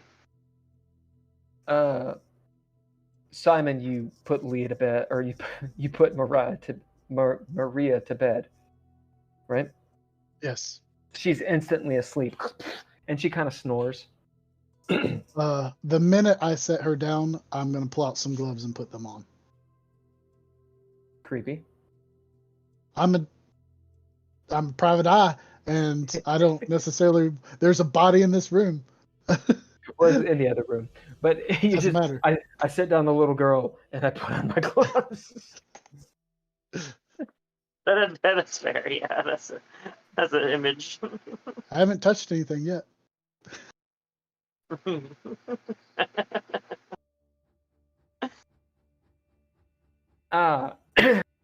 Leah, as you flip through this book, a lot of it doesn't make sense. It's all in English, of course, but there's a bunch of pictures and weird imagery, numbers all over the place.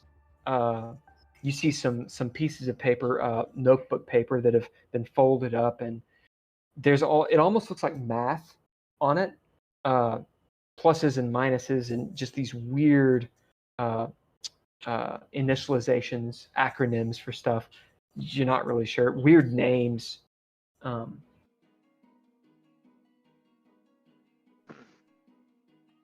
It looks like it looks witchy. You can bid, or throw down, or do nothing.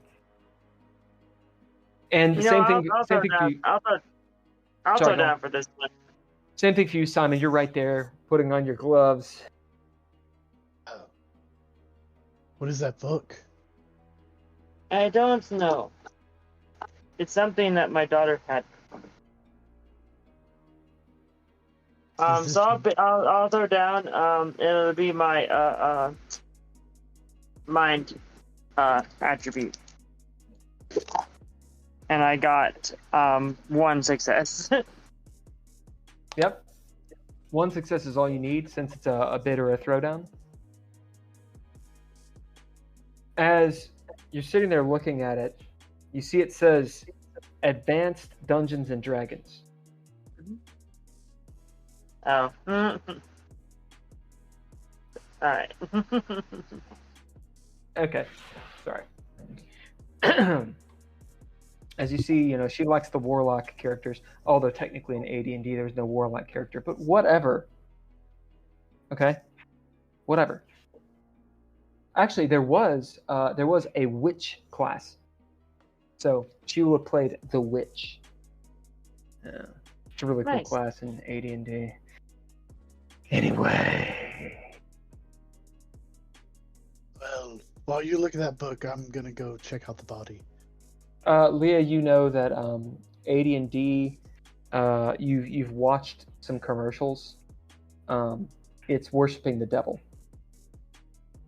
Okay. It makes people do bad things, apparently. Yeah. You'll notice next to her bed. I believe it. You'll notice next to her bed is a Ouija board, and what had clattered behind the cabinet is a bunch of D20. There. Some crystals and such. Some shungite, some selenite. Oh yeah. Like this? Like that. big fuck all crystals, some tiger's eye. I dated a hippie once. At any rate, I'm just gonna keep on hammering it. Simon, you go into the kitchen. Yes. And I'm gonna What? Go on. I'm gonna be like, I'm gonna go to the door and push it almost to, since she left it open, because I'm not gonna push it and shut it, but I'm gonna push it to, just because don't want to leave a door open with a dead body in your house. You hear ding from down the hallway as you two get to the third floor. Gang, gang, gang, gang, gang, gang, gang, gang, gang. You look down the hallway, you see a bunch of rooms all over the place. Since I heard the Good. since I heard the ding, I'm gonna open the door a little bit and go, and then push it back to. A so they know door, which- a door at the end of the hallway opens just a smidge, and you see a gloved hand extend out and go like this, and then shut the door. Okay. I see that? Did we Yeah, see that is what you saw. What do you think? One of us rides this thing up to the top, and then maybe we can just jam the elevator at 5, see if those guys are after us or not. But maybe I'll just ride up to the top. I know I'll double back down here, and maybe catch up with you in this apartment. Well, we don't really. I mean, we don't exactly know where they went after they got off the elevator. Oh, did we not see the hand come out of the door? He just said we saw the hand come out of the door. Gestured for us to come. Yeah, you saw a gloved hand extend out from a random door, beckon you further, and then recede, and the door shut. Gotta be our guy. Clearly. Clearly, it's our guy. Tell me high or low. High. Yeah, it's okay. All right, yeah, we'll follow him. Just a random person's like, come on. I'm gonna ride the elevator to the top floor, and then I'm gonna jam it. Tony, what are you doing? Are you getting out? Or are you riding it with him? Yeah, I'm gonna get out. Okay, Tony gets to Leah's room or Leah's apartment. You open the door, you go in. You notice the scene that I said before. Yeah. We're going to first deal with inside Leah's apartment, and then we'll get to the elevator, since it's kind of a separate scene at this point. When I say scene, I'm saying little s scene, not big S scene. So, the situation is, I don't really need to describe it, Tony. You kind of know what's going on, where everyone is. What do you all... At this point, we closed the book and just sort of set it on the ground and started heading over into the kitchen where she knows the body is. And on your way, you see Tony entering the apartment. Meanwhile, Simon, what are you doing as you get to the kitchen and you see a dead body? It's only been a couple hours. I don't think rigor mortis sets in a couple hours. I'm not a first responder, but I think it takes a few hours. You got a little time. The body's probably still warm. Yeah. I'm going to bid detective to proceed to examine the body, check and see the wound, see if I can understand what made it, because I've seen a lot of wounds and stuff like that being a detective. So this is going to take some time as Leah and Tony. Do you go to the kitchen or do you do something else? I'll look back at Tony and say, "Where'd you leave the other one?" We saw a couple of people that we think, we don't know if they're following us, but we just wanted to make absolutely sure. So he's doing something to kind of throw them off the trail, so to speak, and he'll be with us shortly. I see. So where's your guest? He's in the kitchen. Come with me. As you walk normally in, I would perform last rites on this person, but maybe. Nah, he doesn't. as you Anyways, walk in, Sorry, friend, he's Jewish. indeed, Leah will get a pip. Yeah, I didn't want to say that, but Ember You- said that rigor mortis appears 2 hours after death. Okay, well then it's starting to appear. Thank you, Ember. As you guys go to the kitchen, you notice, or you see Simon having very carefully.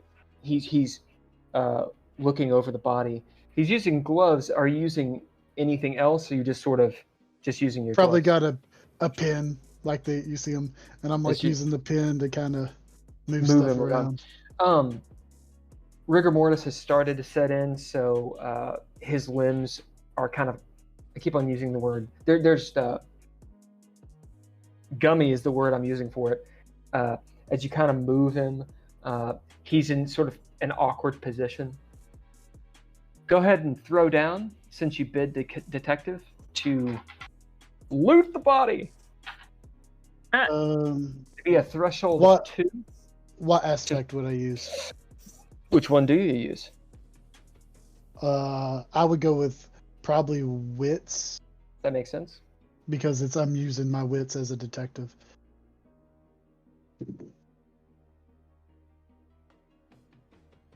Ooh, that is 3 because I got a 10 and a 7.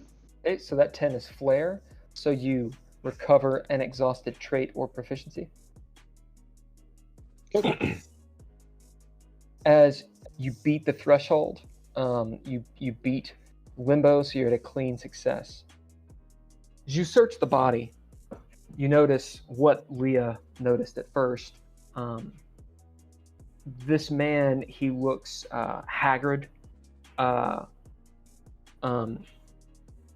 he looks dead, so of course, but you can tell, despite him being dead, and the blood drained out of him because he's lost so much blood, he's aged. There's more wrinkles in his face than a man of his age there should be. Maybe it's because of war. You're not sure. But you also notice near the his temples and his eyebrows, there's some premature white. You look at the wound. It's a gnarly wound. It looks like something took a bite out of him, or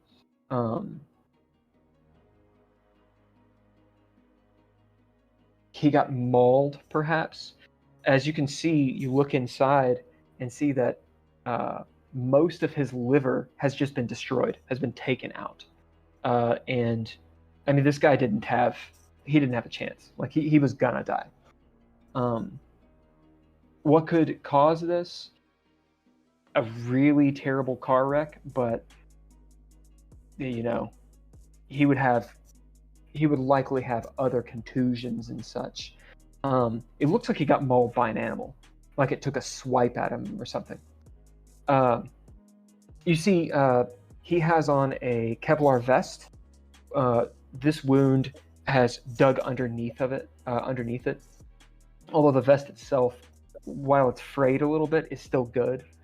As you search around, you see there's a magazine for a pistol. And Leah, did you get his identification? I did not. No. I don't think you did. So you find his wallet with his ID and everything in it. What Go on. What does the ID say? Finding out. His name is Klaus. Can't remember his last name though. Okay, but it is his ID. It's not Yeah. a fake ID. Okay. Yeah. Yeah, it is a real ID. It's a green card. You see that he's Israeli. He's about the same age as Leah is, maybe a little bit older. So many notes. Just a second. Come on, Klaus. Where are you? You dead.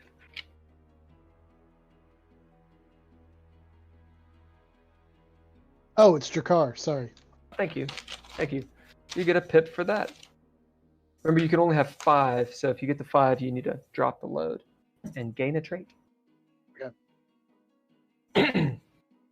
Which I will be doing. I'm just going to wait till after. Sounds good.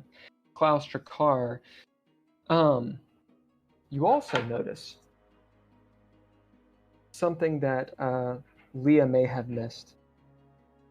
You see in his jacket, this leather jacket, one, the smell of rain, and actually maybe salt water. You notice in his jacket, there's 3 bullet holes that have ripped through.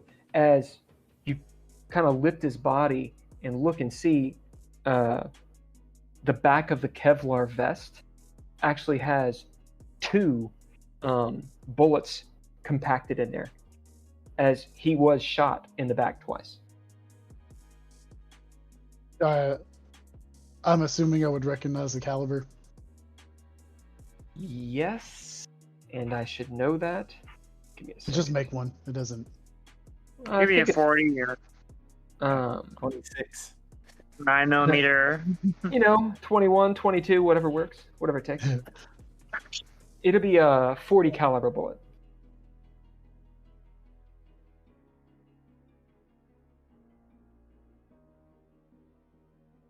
So they weren't going for. They might not. Whoever was shooting them either didn't care or wasn't going for penetrating power. They were going for stopping power. Some grenade shrapnel and some kryptonite too stuck in there. Have you guys made it in the kitchen yet? Oh yeah, they're right there. Yeah. Leah, it looks like this wound was probably done by an animal, I guess, because it ate part of the liver as well. That's not something a knife would do unless they stuck it in there and pulled it out. But somebody else shot him as well. Did you see the bullets? I didn't get that far.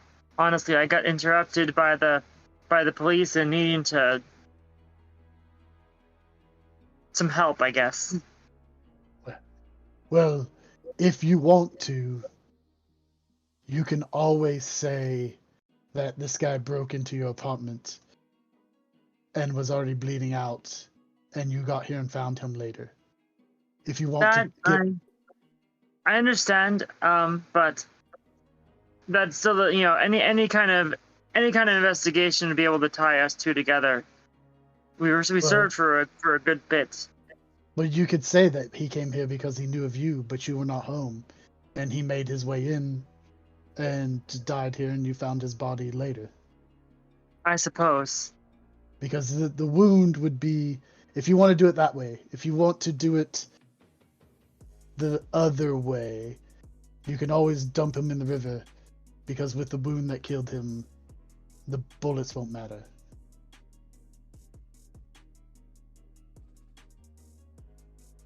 Actually, upon hearing you, after you get done saying that, I'll actually, unload pull the pistol out of my back again, and pull out the magazine and check and see what kind of caliber the magazine or the gun is. His? Yeah. He has a 9mm. Okay. Oh, so this magazine probably goes to that gun. As you look, it does.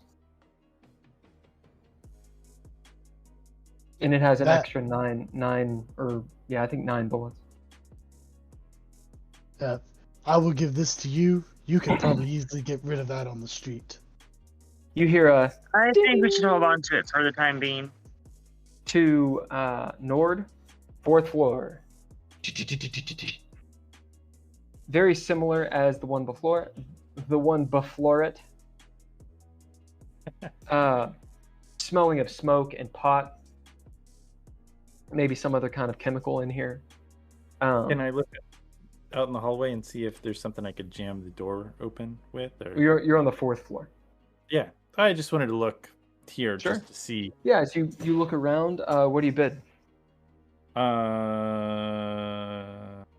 Altruist? How are you gonna make that work?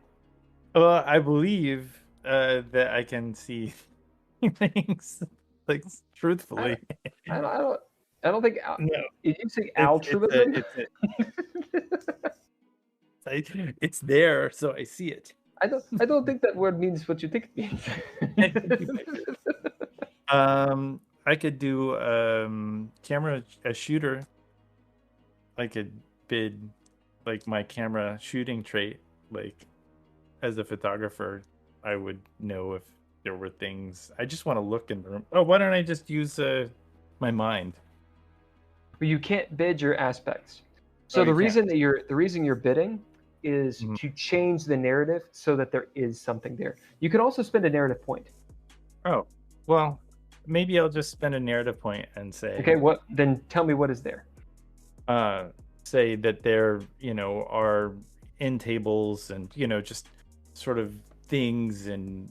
Yeah, we'll say someone But they got haven't- evicted. Yeah, somebody got evicted. Yeah, that would be great. Well, actually, no, this is a nicer apartment building. Someone moved out and they just there's like a little coffee table that's There's there. always like little coffee tables with like maybe yeah. it's got Like a a wilted lamp. flower. Yeah, like a lamp on it. Maybe I'll Yeah, just take see that one. lamp and I'll just rip it off the area and maybe not the lamp. But I'll take the whole table and I'll just wedge it into the door. The door. Yeah. As you just a few seconds after, cocoon, kush, cocoon. What do you do? I think I'm gonna run to the stairwell. Okay, as you get to the stairs, you get out. What do you do as you get into the stairwell? And run down the stairs. As you're clack, clack, clack, clack, you hear footfalls coming up the stairs. Oh shit. Well, I might run up the stairs even more then. All right, you get about halfway down as you're like, fuck. You turn around and stairs suck. Are you trying to be quiet or are you just running up? I'm gonna run up. I'll be loud. As you get up to the 5th floor, tell me high or low. Right, that is high. As you get to the 5th floor, you can see there's a 6th floor that reaches to the roof, and there's a little, sign that says "Don't use," fire escape type thing. Oh yeah, that's where I'm going. Okay, as you get up to the roof, do you go through? Yeah, I go through. Making sure not to let the door slam all the way, just in case there's no other. So I might put like a rock or something in between the door. So if it, how they lock sometimes. Yeah. If the Oh door... yeah. I know exactly how they lock sometimes. So I don't I get know. locked. I know what you're saying. Yeah. As you're on top of a roof, so you Wedge. easily find a rock and put it in. Yeah. You do notice that when you go through the fire escape, there's no alarm. Mhm. As you do so, the rain is coming down. Tell me high or low. Low. As still a light drizzle, you're out on this flat roof. You see, you hear the air conditions going and such on top of the roof. You hear all of these pigeons. As you look up and see above you, underneath the awning, taking refuge from the rain, this score of pigeons. I don't know what a herd of pigeons is called. I'm calling them a score. Flock. A flock. Score sounds better though. A flock of pigeons. Half a flock is hanging out there as they look down at you with their pigeon eyes. And somehow it's almost like they know who you are. Maybe they're more intelligent than they should be as they move back and forth doing their pigeon thing. What are you doing on the roof? I'm gonna find that fire escape and then go down the fire escape. Actually, I'm gonna hit the door really hard, just to make a noise, and then run down the fire escape. Do you keep the rock in the door? Yeah, keep the rock in the door. Okay. As you run over, you're looking around. Bid or throw down? I'm gonna bid. Did we get our traits back from the thing or no? No. From the diner? No. No. I'm going to bid. Hardened. Sure.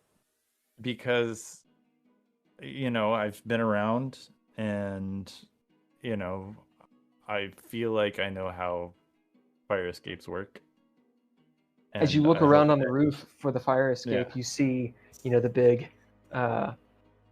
two wrought iron's probably not what it is, two steel rungs that go over the side of the building. You get to it, look down. It's, you're 5-story, or you're 5.5 stories up. And it's just this metal rung that leads down an entire story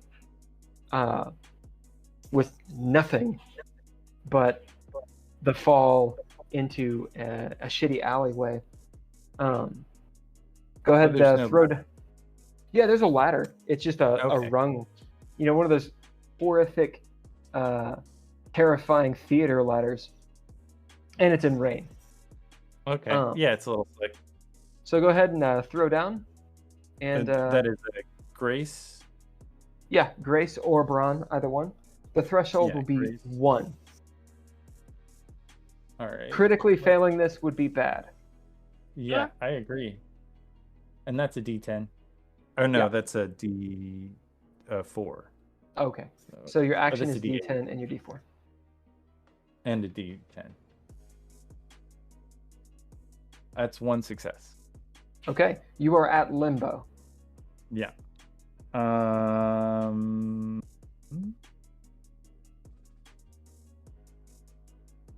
Persistent as my swagger. Are you going to activate an ability? Oh no, I can reroll. I can. Let me reroll with a proficiency. Is that fine? Okay. Yep. And that would be movement. Movement will work.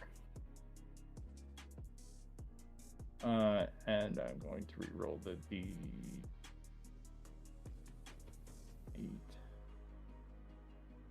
Nope. Still at 1 success. Still at one success. It is a let's see. Can I do another? Can I do fabrication and pull my belt out and wrap it around the side of the ladder? Yeah, that's a proficiency, so yeah, sure.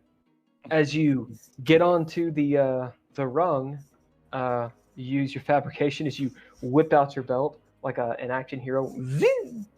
Go ahead and reroll. All right. This is getting a little scary. Okay, I succeeded. So how many? 2 successes. As you get on the rung, quite immediately you feel the ladder give way. Hang, dang, dang, dang, dang, dang. As one of the rungs is rusted and just moves and does this number. As you kind of freak out a little bit, whip out your belt and lash it, and you hold on. Slowly move down off of this ladder, finally getting to the lower fire escape on the 5th floor. It's janky as hell still, but you're not on that ladder. You can bid or throw down to have your belt, to have been able to get it done. Okay. Otherwise you don't have the belt. Yeah, I'll just throw it down, I guess. You could also spend a narrative point. Oh, I I can. I have one more narrative point. Maybe after years of, I mean, Indiana Jones was out at this point in time. Truth. And I know you've done that. Yeah. Yep, I totally as you've done this. It's a whip belt. you have practiced this so many times. As you have your Indiana Jones moment. I got my hat. I got you get your hat out.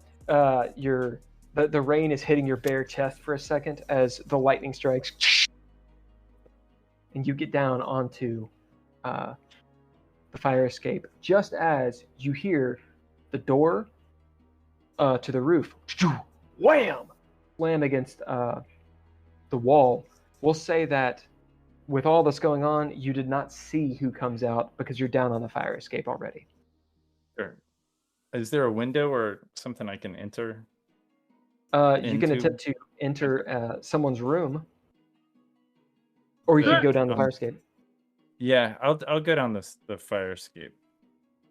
All right, you go down the fire escape.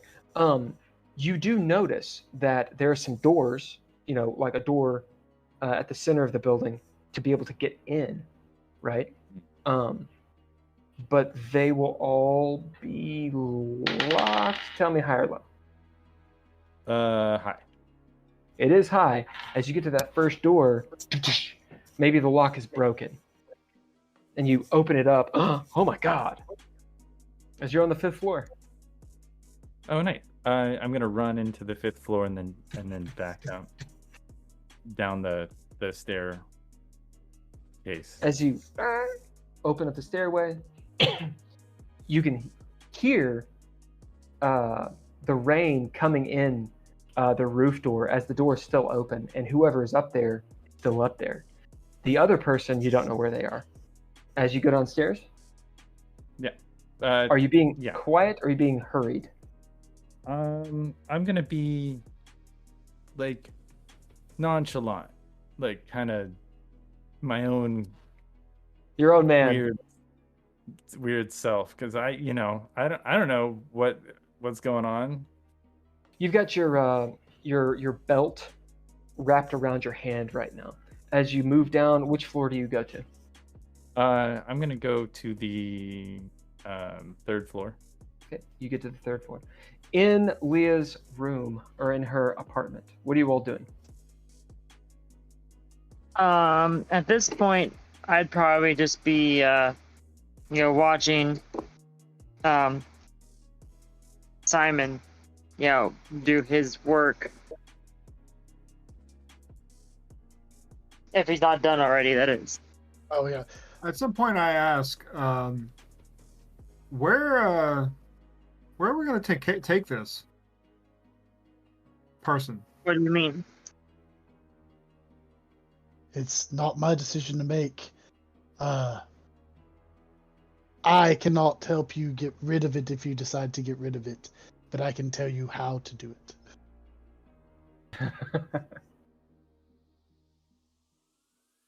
I have no desire to get rid of him.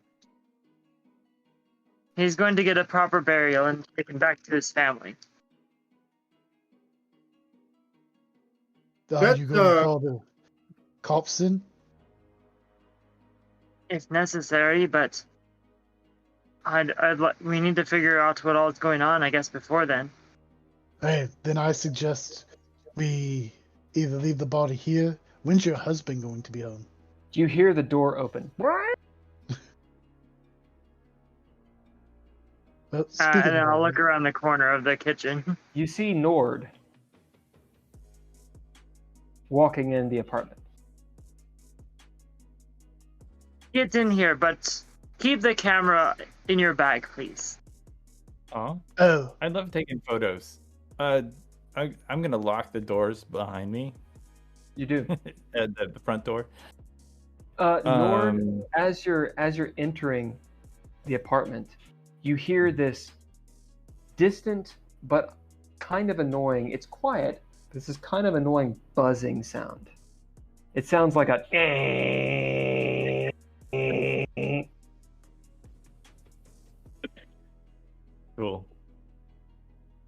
Where have you I'm been? gonna shut the door quietly and lock it. I think we got company, guys.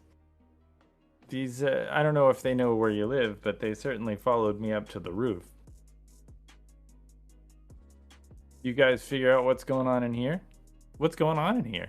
You I see think we should blood probably turn off everywhere. the lights. Wow. Let's turn off the lights. Maybe lay low for a minute. Clean this up. If you want to stay living here. I mean, you don't have to live here. I think that vans are a really... Well, you have kids, so you probably don't want to live in a van. So, yeah. To answer your question, Simon, you should be home in a couple hours. I start turning off lights. Ember Whoa. says a group of pigeons is a flock, but a fancy name for them is a columbidae. And someone left their vibrator on the floor. Indeed. Oh, that might actually just be my fan, possibly. No. Never mind. It's funny.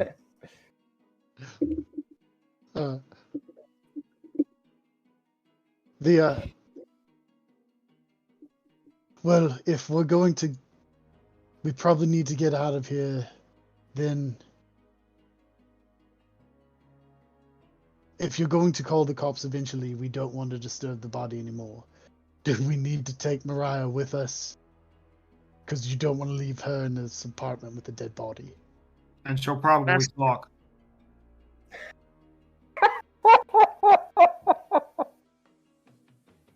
Are you sure you're a border guard? Are you sure you're not a stabby guy from the plains or something? Listen, they talk. Daddy's got the green stuff in his trunk. I open the trunk. There it is. It's happened before. Good. It's all in a day's work for being a border guard. I'm gonna get a beer after this.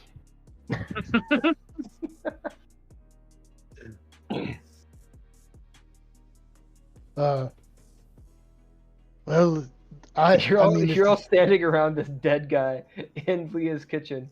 Blood is everywhere. There's blood on your shoes. It's not as bad, but it's like stepping in gum. I'm gonna have to wash this stuff before I go into work. I would have made caution to not step in as much of it, like to try and stay out of it, to not disturb the crime scene. You've been detectives, so that makes sense. Yeah. Okay. Also, I will say, I saw him stand up on his own long after he was already dead. All of the lights go out. Only the TV is on, as it is white noise. The volume is as loud as it'll go. Is Mariah up? You can barely hear each other. As it's like the power's been cut or something. Except the TV's still on. Is Mariah awake?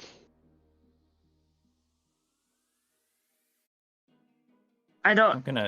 Now I'll go over to the TV and basically unplug it. You do.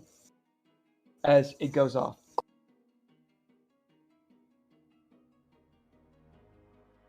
I'll go check her.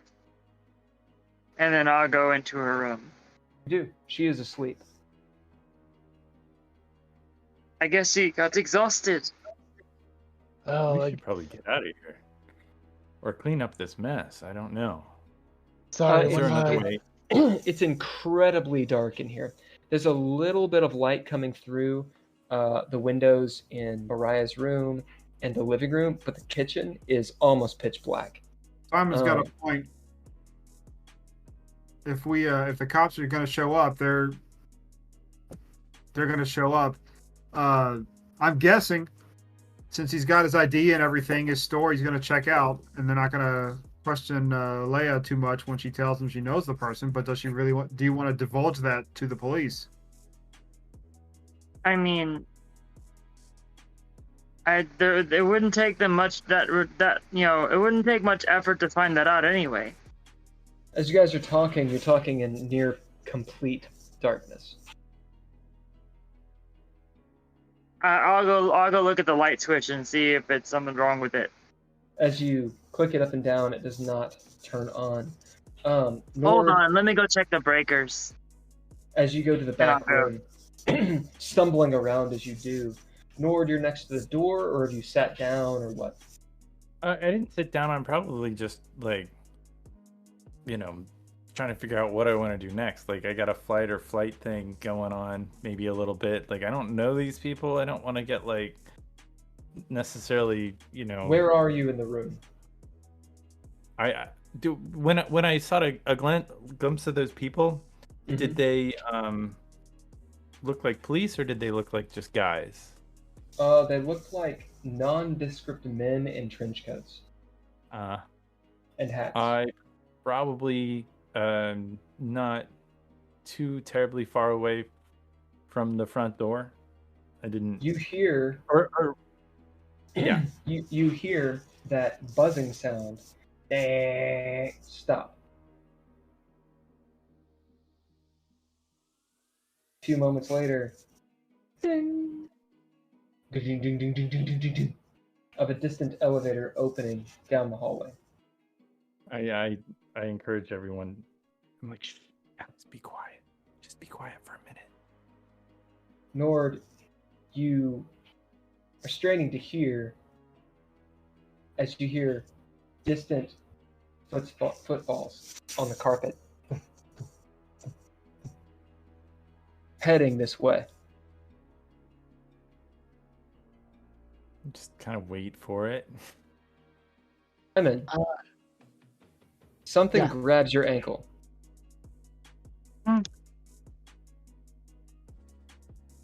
I will kick at it, and then let's go as you kick. Yeah, and I'll pull out my gun and go. I'm gonna go next to the door by Nord and be like, he can't see you. I'm gonna be like, are they?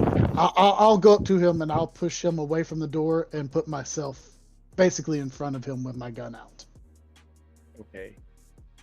you do that. Nord and Leah, you're in the back. Or no, you've gone. You've gone to the back where the breakers are, and you're ching chink, ching chink. You flip them all. Nothing happens. Nord, you and Tony are in the main living room with Simon. Simon's at the door now.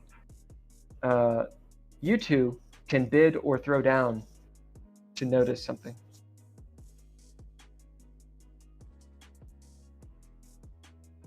Simon, you can bid or throw down to listen at the door. I'm gonna bid vagabond, maybe. Yep. I'm gonna bid guarded.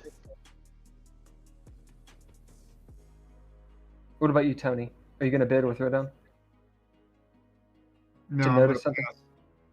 Yep.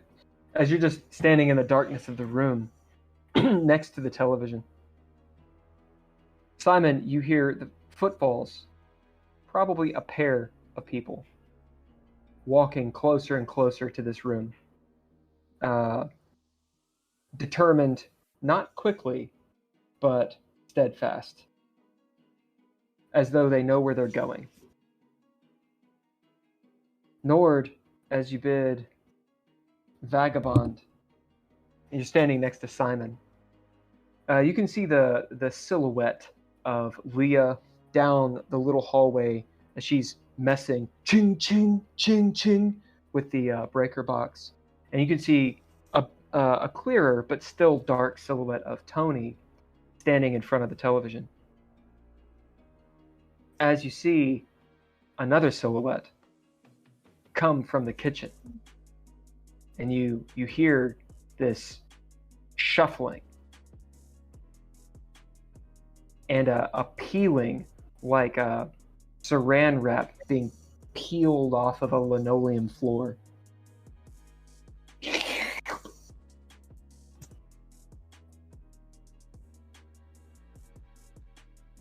it's disturbing. I'm gonna kind of find a back corner. Simon, you feel Nord push past you into the corner, the door jam. No, I mean like a back corner away from the door, like just away, maybe stealthily to another part of the room, because I feel like shit might go down any second. As you move the same direction as Leah and Mariah's room, because those are the only other places to go. Yeah, that's it. That's where I want to go. As Leah, Nord appears behind you and is like pushing up against you. I think What are you happening. doing? Somebody's coming. Something's happening. Tony, you're standing at the television, oblivious. Simon, what are you doing? That's me want to go down the fire escape. I don't know what these guys are coming straight here. Tony, you get to make a reaction roll. This is your action die and your grace or brawn.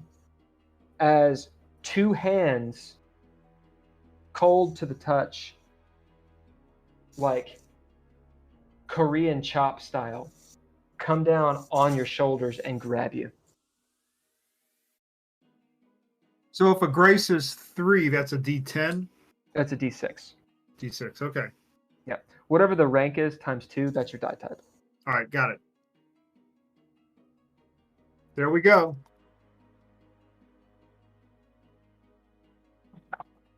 Threshold is 5. Oh, Dang. Sorry, 4. Okay. Do you bid? Do you activate an ability, or do you bid ninja gear, or do you do any proficiencies? You can also spend a point of breath to immediately go to limbo, or you could spend a point of cunning to go at the same time as this. But this attack is coming. I'm gonna bid knife. You gonna bid your knife? Yes, All I right. am. Does your knife have any traits on it? It's a switchblade that I can whip out. Well, no, I wouldn't say that. No, it's a pretty substantial knife that I kind of use at work. I mean, is it like a really knife? nice knife. Not Is quite it like that a knife? Is it a knife or is it a knife? little in between. So like a butcher's knife? No, Is a it- does it- little does it- large. Does it close? Yes. Or do you have it in like a little scabbard I'll say the scabbard. or sheath, I should say? Jeez. Okay, as Tony whips by this knife, so it's still a light weapon. Actually, we'll call it a medium weapon, but it's still a D4. So you have a D4 extra die. You can roll that alongside. Do I roll everything again? No. If you want to re-roll, you have to spend proficiencies. Oh. By you bidding ninja gear, that gives you an extra die. So I still have 0 successes. Okay. Huh? As you grab your knife, ready, but you're grabbed from behind. So we're in rounds at this point. Tony, these hands lay down on your shoulders as world action. So this is just happening. The television turns on and it's singing, it's this Pavarotti opera that goes between this aria that's blaring and blipping to white noise. As in the room, it's like a strobe light. Like, as Simon, you turn and look, and you see, it looks like Tony is popping and locking as he's like over next to the television. And the bad guy goes. Now, as we haven't really done rounds yet, the way that rounds work, you've got the world action, which is stuff that happens and you can't interrupt. Then you have the bad guys. and then you have the players. If you spend a point of cunning, you go before or at the same time as the bad guys. So you could say world action, cunning action, bad guys, players. If you spend cunning, you get 2 turns in a round, but you only have so much cunning. The way you get it back, and the way you get that breath as well, is by getting your minor and major goals. So, does anyone spend cunning? I'll spend cunning. Anyone else? I'm going to, so I want to basically wait to see if these guys come through the door and then get them. So I wouldn't spend cunning, correct? It's up to you. Well, I mean, I will spend cunning as well, but it's a held action to see if these 2 guys come through the door. Sure, so it'll just give you priority. Right, okay. Yep. Anyone else? Okay, so you both have spent cunning. What do you do? Simon, you're waiting to see if these guys come through. What are you doing, Leah? Seeing that Tony, can I see that Tony sort of? No, you're around the corner with Nord. You do see the flickering of the TV, like strobe light, and you can see Simon preparing his gun at the door. You see a shadow. You see 2 shadows. It looks like they're dancing on the wall, and it's really loud and intermittent Pavarotti, like going and such. So I'll definitely go around I'll start heading that way because I know I unplugged the TV, so something's not right. As you whip around the corner, you see, it's very difficult to see. It's like in a strobe light. Tony doing this pop lock thing as he turns, and you see Klaus, or Boyce, like struggling with him. As Boyce looks up, his hair, very The Ring style, all around his eyes burn this violent blue. You can make a sanity roll. And what's sanity? Sanity roll is your action die and your mind die. The threshold for this is 3. If you fail, you take a flaw and a derangement. If you pass, you just take the flaw. Which is, a flaw is a trait which you can use.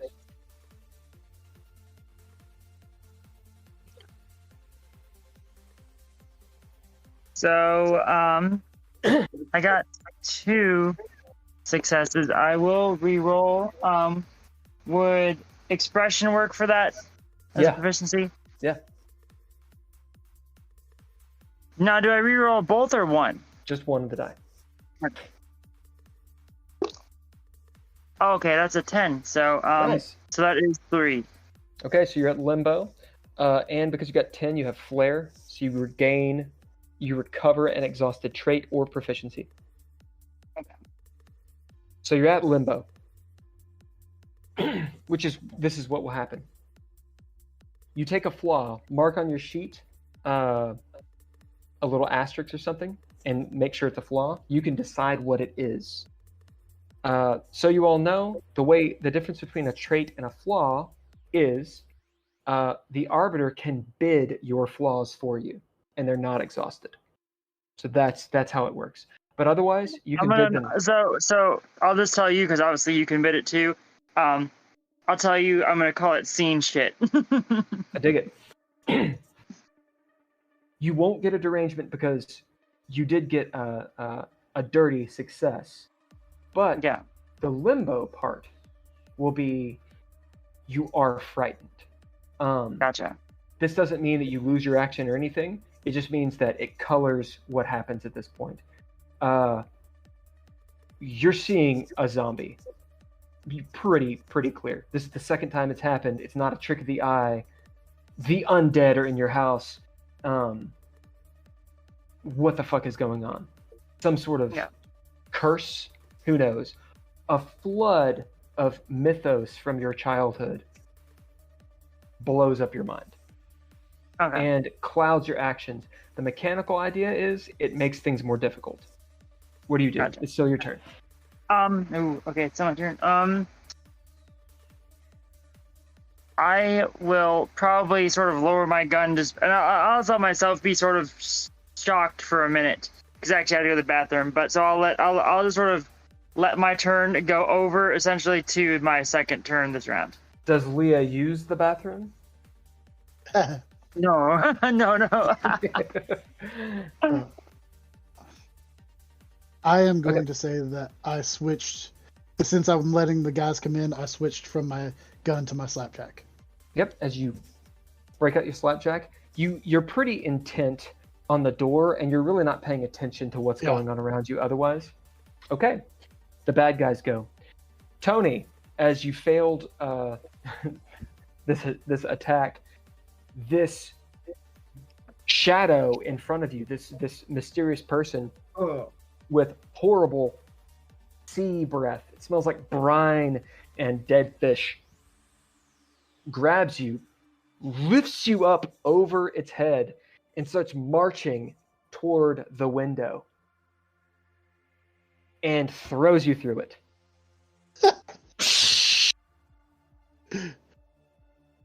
How many successes did you get? 0. You got good. 4. Okay, so that'd be you take 6 points of damage as you are thrown through plate glass and you're cut up. You land oh wait, the fire escape's over there. We'll see if you grab the fire escape. You can bid or throw down to grab onto the fire escape or fall 3 stories. Yeah, I will try to grab onto the fire escape. All right. You bid or do you throw down? I will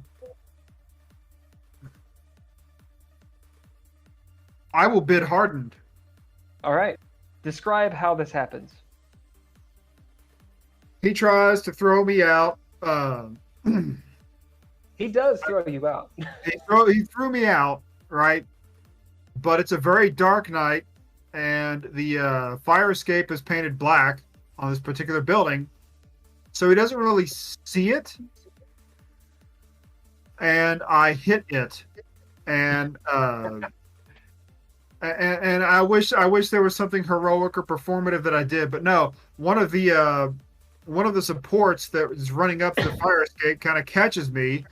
Probably, yeah, and I am stopped from falling off. Yep, as your ribs are bruised, as it catches you right there, dang, in the armpit, and you're hanging with glass in this side of your arm and maybe a couple in your back, like little shards stuck.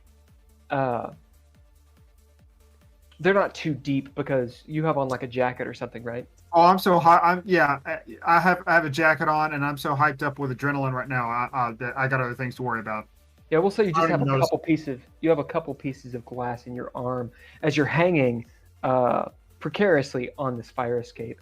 As you look up, adrenaline filled, and you see this lumbering thing cloaked in shadow with dregs for hair.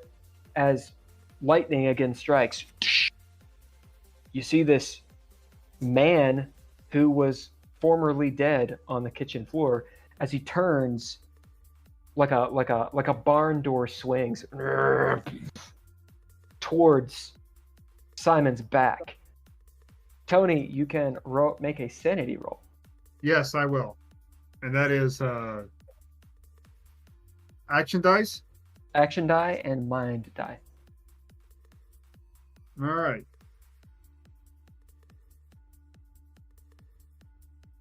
Two successes. Nice.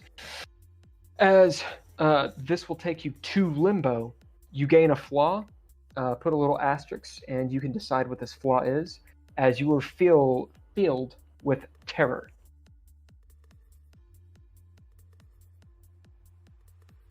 Player turn. Before that happens, sorry. Simon. The footfalls stop at the door. Tell me high or low. Low. That is a 12. You can do a proficiency to have it re-rolled if you No, wish. I'm fine. Okay. They are banging on your door.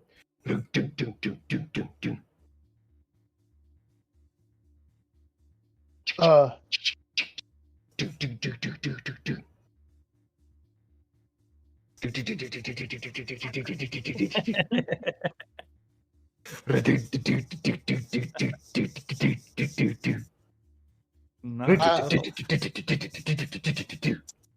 I would be waiting until I hear the glass break. The glass breaks. So I will turn around to see what's going on that area where the glass breaks. You see when the glass breaks. You see Timon. You see Tony. Jesus. I can't. It's you and another player just Yeah. always. Mhm. You see Tony's ass, his lily white ass, thrown out the window. And there's this hulking, he looks like the Undertaker from behind, standing there as it turns. And this silhouette of a ruffian, a brigand in this leather jacket and stringy hair coming down. You can't see his face or any of his features. You do see Leah back against the wall with her gun shaking, and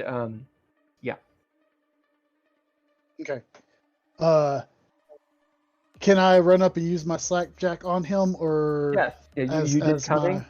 You did Yeah. cunning, so you can do that. Okay. As you run up, and I'll running and Alright. hit him with my slapjack. what do you bid to do this? Okay. I'm gonna bid cop because I'm used to using my slapjack as a cop. I don't want to quit doing that. You bid cop to beat people. Okay. Well, I mean, I've used my slapjack as a cop. Yep, I feel it. As you run up, you're like, I was a cop once. And you bid with your slapjack. Go ahead and throw down.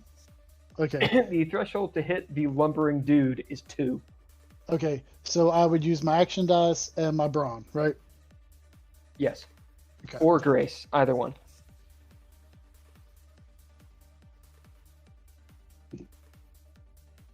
I only got one success. You said the threshold is 2. Yep.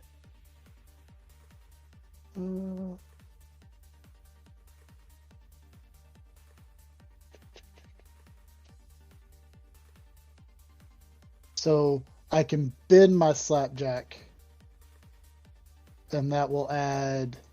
Does it have any traits? Yes, it has stunning on it. Okay, so that means that it does a d6 extra die. Yeah. So it'll give you an extra die of a d6 to roll as well. Okay, Did so you have that's any- two successes. So you're at limbo, which if you're at limbo when you're dealing damage, it means that it does half damage, rounded up. Okay, and I'm gonna use a proficiency of violence to re-roll the d8. Okay, so it's limbo. 2 successes. Remember, if you have any abilities, you could bid to activate them, and they could give you bonuses. I'll bid Master at Arms. Well, I have to bid something else to. No, you can activate bid it. You can bid itself to activate Okay. itself. What's the upgrade you have on it? just 1, so that's a d4. No. Oh, it gives you an extra die, right? Yep. Yep.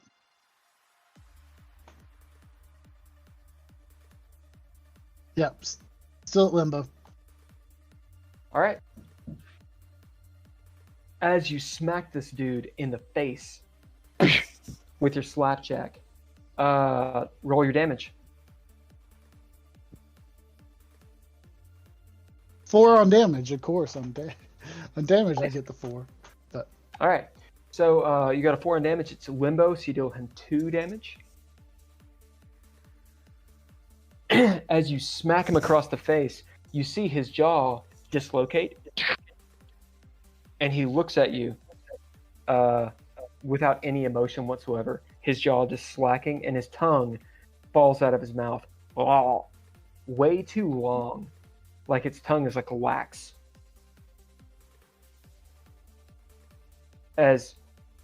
What are your flaws? my flaws are calloused and stubborn. I'm gonna bid stubborn for you. This guy clearly is on like PCP. He wasn't dead. Yeah. He should be, but the drugs are keeping him up or something. Maybe you were wrong about the rigor mortis. You really didn't touch him. Okay, it is now the player turn. So you guys decide when you go, but it is all of your turns. I am. Pop the flash. on Are my you guys camera. okay with me going? Or is it? Yeah, go ahead. Oh yeah, I'm sorry. You had your cunning. That's my bad. I didn't have cunning. No. Leah had spent cunning. Leah, what do you do with that cunning point? So at this point, I'm gonna say, my brain, I've recovered enough, and I will, basically, put my pistol at my friend's head, and, how close am I? You're across the room. Okay. Well, either way, I'll go ahead and, basically point my pistol at his head and pull the trigger. I'm gonna say, since this has happened later in the narrative, you are acting with your cunning, but all of what has transpired already. Yeah. Yeah. So, all right, go ahead and throw down. You have to bid to do this. Right. I'll bid. Since I recovered it before, I'll go ahead and bid soldier again. Okay. And then And what did you say the pistol was, damage-wise? It's a 9mm, so it is 2d4 plus 1. Okay. Nord, you see Leah back against the wall, dropping her pistol for a second, before then raising it, racking it, and fire. It is loud, even over Pavarotti. Simon, you smack this dude in the face. You see what you saw, and that's when, out the corner of your eye, you see Leah holding a gun toward him, which is towards you, because you're right next to him, and kind of in front of him too. As she fires, Tony, you see Leah pointing a gun directly at you. This guy is between you and him, or you and her, but she fires. What'd you get on your throwdown? Okay. The threshold for So this. do I use? Go on. Okay. So I'm using my action die and then the 2d4. No. Or how does it work for in front? Right. Front So ahead. your 2d4 plus 1, that is the damage if you deal damage. Okay. To make the attack, you do your action die, which is a d10, Okay. and your grace. Okay. The threshold is 3. The reason for that is you've got someone in front of you. So I'm actually going to also bid time served and then activate my ability Master at Arms. Nice. Which I put 2 upgrades on, so that gives me 2 automatic successes. And then, so I got a 9 and a 3, so that is a total of 4 successes. Blammo! Roll your 2d4 plus 1. And because you beat it by 1, you get an extra point of damage. Okay. So that's 2d4 plus 2. That'll be a total It'll be a total of 6 damage. Is that with the 2d4 plus 2? Yes. So yeah, it was 2. It was 2 on each of the die 4, and then plus 2. Awesome. As the bullet fires, just for a moment, everyone's ears are ringing because you're fighting indoors. You see this guy get shot, perhaps in the head. Leah, you aimed for like right there. As you see his head whip back, as he stumbles back away from Simon, hits the window as his feet. Tony, you see him fall. Neck first. Onto Simon. High or low? Low. No.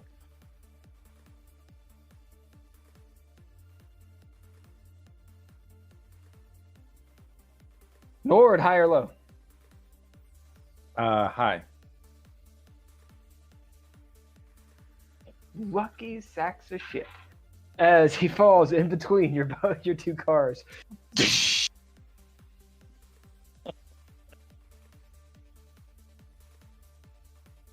Player turn.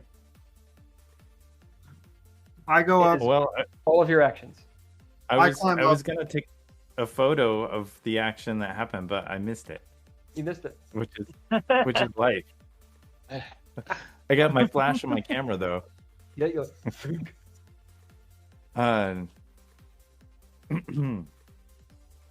You guys decide who goes first.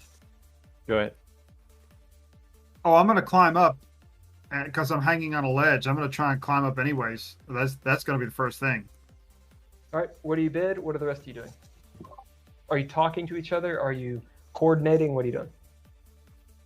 I'm I going think to we should say, leave. I'm going to say, go down the fire escape. I'll go.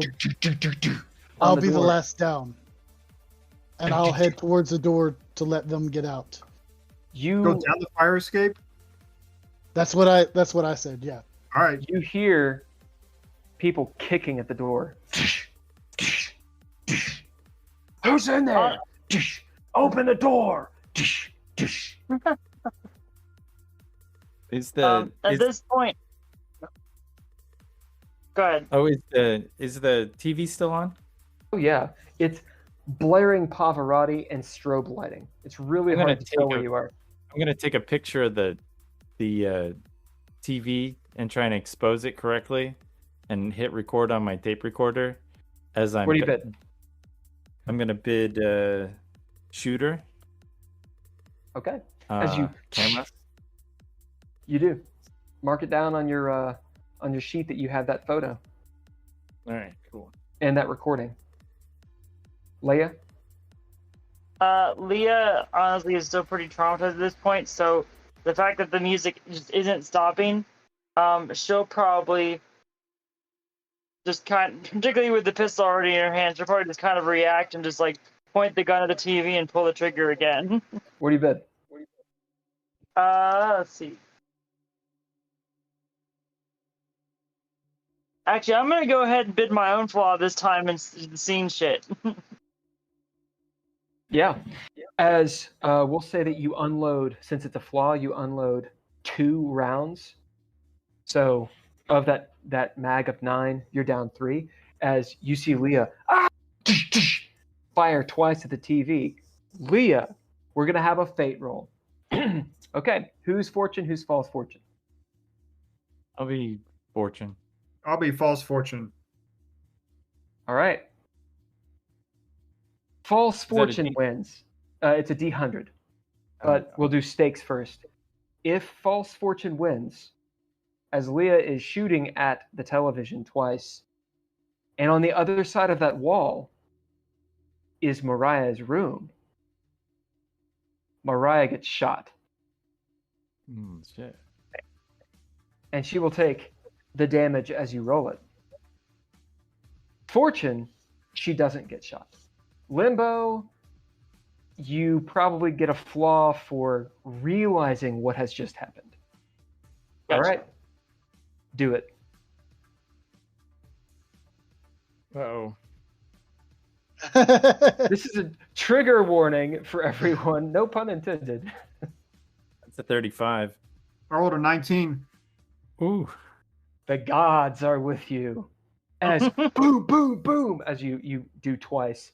And you're gonna shoot the television a third time as you realize what you're doing. All right. Oh shit. Does the TV actually go off at this point? Oh yeah. The TV explodes. Like it actually, You like avoided the 1980s. warranty, too. Like in 1980s, it's like sparks and shit. Highlander lightning. I don't know that you want to take that back to Sears. You'll get a pip for that, fucker. All right, who hasn't gone? And you still have stuff to do. And basically at that point, I'll run into Maria's room to make sure she's okay. You notice as you get in there, she is sound asleep. This girl is crazy. Nord, get to the fire escape. Nord is hanging out next to the fuse box. Oh, no, he's not. You're in the main room taking pictures. Shh. Now's not the time. All right. Time to go, I guess. Once they get on the fire escape, I will then follow them down unless the door bursts open. Okay, so this is player turn. Nord used his turn to take those pictures. As Nord, you're getting to the window. Leah is with Mariah in her room because she's taking her actions. Tony is on the fire escape. Simon, where are you in the room? I went back to by the door in case those guys come in. You're at the door. Do you do anything? Because you've just talked and stuff. You still have an action if you want to do something. Remember, on your turn, when you're bidding, you're literally trying to change the narrative in your favor. I'm going to grab a chair and wedge it under the doorknob. You find a chair? Yeah. What do you bid to do this? Streets, which is my background. You've had to do this before. Yep. As you pull over one of these chairs, you see it like a little desk. As you see the door starting to splinter as they're kicking it. All right, world action. The two individuals are just slamming, like crow kicking. This is Sparta style. The door. It's starting to splinter. And will break down very soon. You hear, now that there's no Pavarotti going on, although your ears are still ringing, you hear the neighbors around you all waking up, people screaming, "Was that a gunshot? Oh, God, call the cops!" Whoa! Shit's going on. Outside, rain, thunder, lightning. Cunning round. Does anyone drop cunning? If you don't, the bad guys go. Yeah, I think I'll drop cunning on this one. I'll drop cunning. Whatever, I'll do it. All right. Okay. I will drop cunning as well, so everybody's dropping it. All right. What do you all do? Remember, it's up to you who goes first. You can talk. You can do a lot on your action with a bid. You can do many things, but there's one idea that's that bid. So we've got a monstrosity that landed head first on the ground. I'm thinking maybe we should get the hell out of here.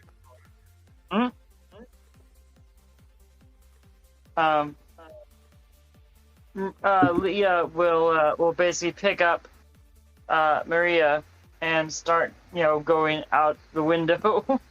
What do you bid to get that done?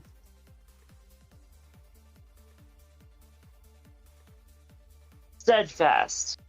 Yeah. All right. Steadfast, you mom arm it.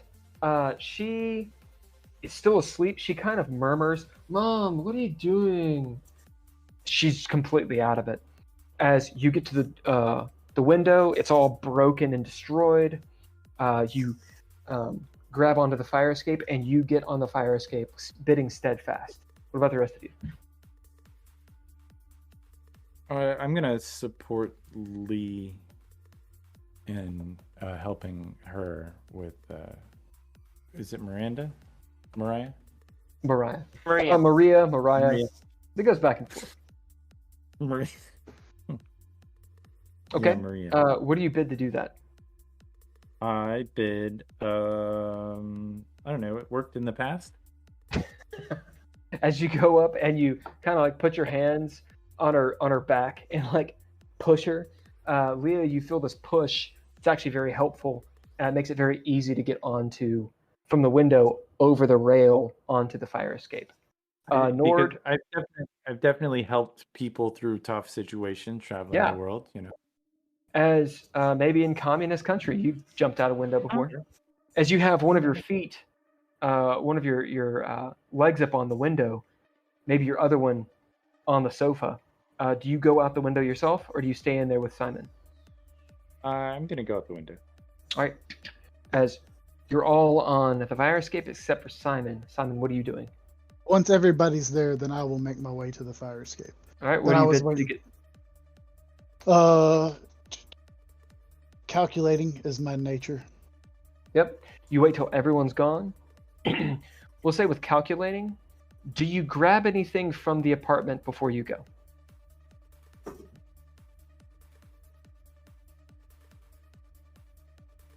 I don't think so, because everything, we checked the body, so it's all good there. There wasn't. I don't need her D&D book. Who needs D&D anyway? Yeah, so I don't All think that there's anything for me to grab before going out. Tony, what are you Everything doing? we got. I'm gonna go down and check out the body. Okay. What do you bid to get down there quick? Because you're on the 3rd floor. I bid gravity. Do you jump? No, I'm not. I don't know that I can bid anything. I might make you bid gravity. What do you bid? You can also, actually, you have to bid something. You don't have to.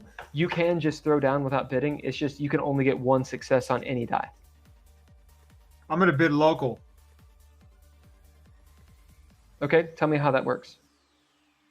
I've been around here my whole life, so I've been on these fire escapes before. Exact same design. All right, as you walk down, it's like Teenage Mutant Ninja Turtles. You jump on one as it cantilevers up, and as you get down to the ground, there is a little bit of a jump as you land kind of hard in some trash and walk over to where the body is. Do I see It's anyone there. else around? No, it's 1 a.m. at this point. And it's raining outside. Everybody's gone inside. Although you can look up and see there are lights coming on because shots have been fired.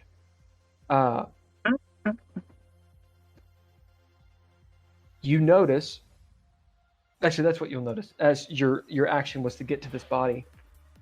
You get down to the body and you see the head is at a weird angle, the neck obviously broken, and as the body jackknifed into the curb, and it's just sprawled out. The eyes are open. There's a dead man staring at you. There's not much blood at all. I'll wait for the others to get down. All right. The bad guys go. The door breaks in, but there's a chair there holding it just enough as you hear more kicking. You hear shouting, very throaty, "Get back in there! This is a crime scene!" Ah! Tons of yelling. As you all get down the fire escape, assuming you're all going down the fire escape. Yes. Okay, Yes, absolutely. so are we getting in our cars and leaving, or are we doing something else? I want to take a photo real I'm getting quick. GTFO. Okay. I'm telling everyone to rush to the cars. Okay, so this is world action.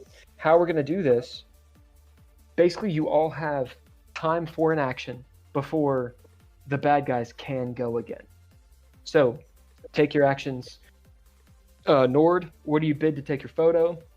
What are the rest of you doing? I'll bid my lens kit. Okay. As you take photos, we'll say you take 2 or 3 of each one of these, ding, ding, ding, of this body. What are the rest of you doing? I'm going to his van. I'd go ahead and get back in Simon's car and secure Maria. Okay, Simon, I'm assuming you're unlocking the car. Yeah, They're all I'm getting getting in. Tony, the van is locked, unless Nord kept it unlocked.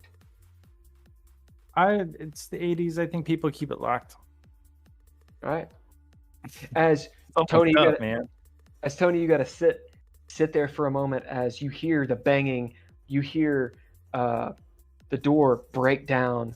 People spilling into that apartment up top, and looking around. Flashlights and stuff all over the place. As Nord is taking pictures, Nord, you hear Tony like jittering there as you get over to the truck or over to the van, start it. You guys peel off. Yeah, Yeah. drive right Nord. over the dude. Do Make you? sure he's dead. Nord, No. tell me high or low. No, I'm not gonna do that. Yes, tell me high or low. Anyway, Hi. that is high. Your van does not backfire. Okay. As you go down the street, hang a left, and head toward the Jefferson corridor. And that is where we're going to end. Oh yeah. Did anyone complete any minor or major goals? I think I wrote. Go ahead. I put work for Adaway as my minor goal, but I don't know if that counts or not. Yeah, you got that. Okay. Okay, so I need one person who will be clerical enough to do this. One person, or all of you can, actually, but it's specifically one person, needs to keep track of your group goals.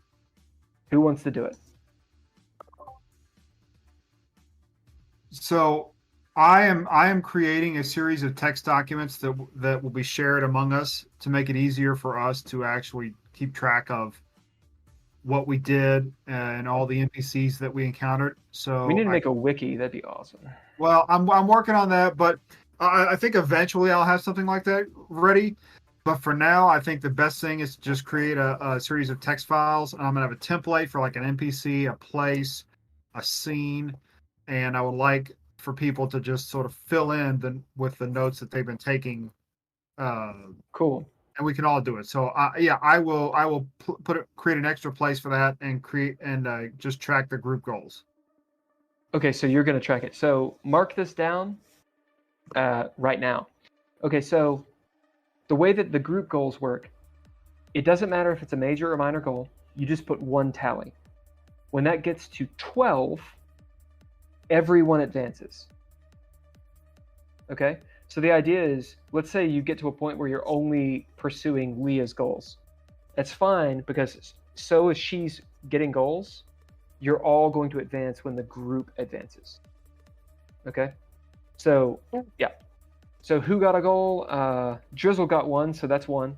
Anyone else? Okay. Drizzle, this is what that does. On a minor goal, you get a pip, you get 1 XP, and you get back 1 breath and 1 cunning.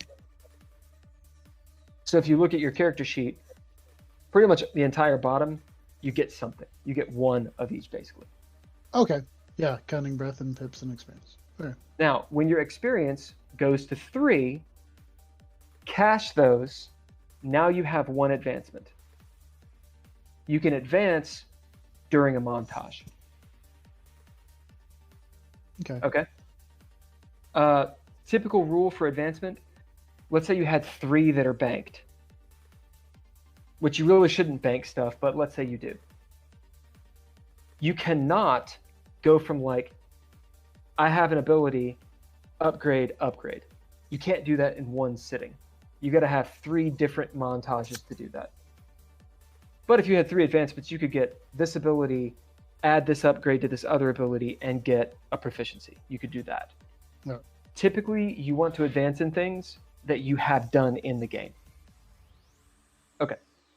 On a major goal, you get 2 XP. You get all of your cunning back, all of your breath back. You get 1 pip, and everyone else gets a pip as well. So major goals are good for everybody. All right. Any questions? Will you have sometime later this week? I've got some stuff related to my character I would like to discuss with you. Yes. Okay. And I'll grant everyone access probably tomorrow to some text documents that I would actually hope that you all would significantly add stuff to. Yeah. Okay. And that'll be cool. Are we good for next Monday? Is everyone okay with that? Actually, I can't think of a reason I wouldn't be. I am driving from North Carolina to Lexington, so hopefully we'll be done. I have all intentions in the world to be there. Yep. In the event you are going to be late, just let me know. That way I can, because we'll postpone the game, obviously, because you're streaming it. If you can't be there, then we will probably move the day. Yeah. Well, I should be there. The plan is to leave in the morning. It's a 5-hour drive, so I should be there. Yeah. Okay. Well, we'll discuss all that later this week. You can go ahead and stop the stream after we all say goodbye. Everybody say bye. Bye. Thank you, Ember. Thank you, Ember, for showing up. Thank you, Lil Gotham, for showing up. And anyone else who is lurking, thanks. Next time, chat with us so we know that you're there. Bye. Bye. Bye.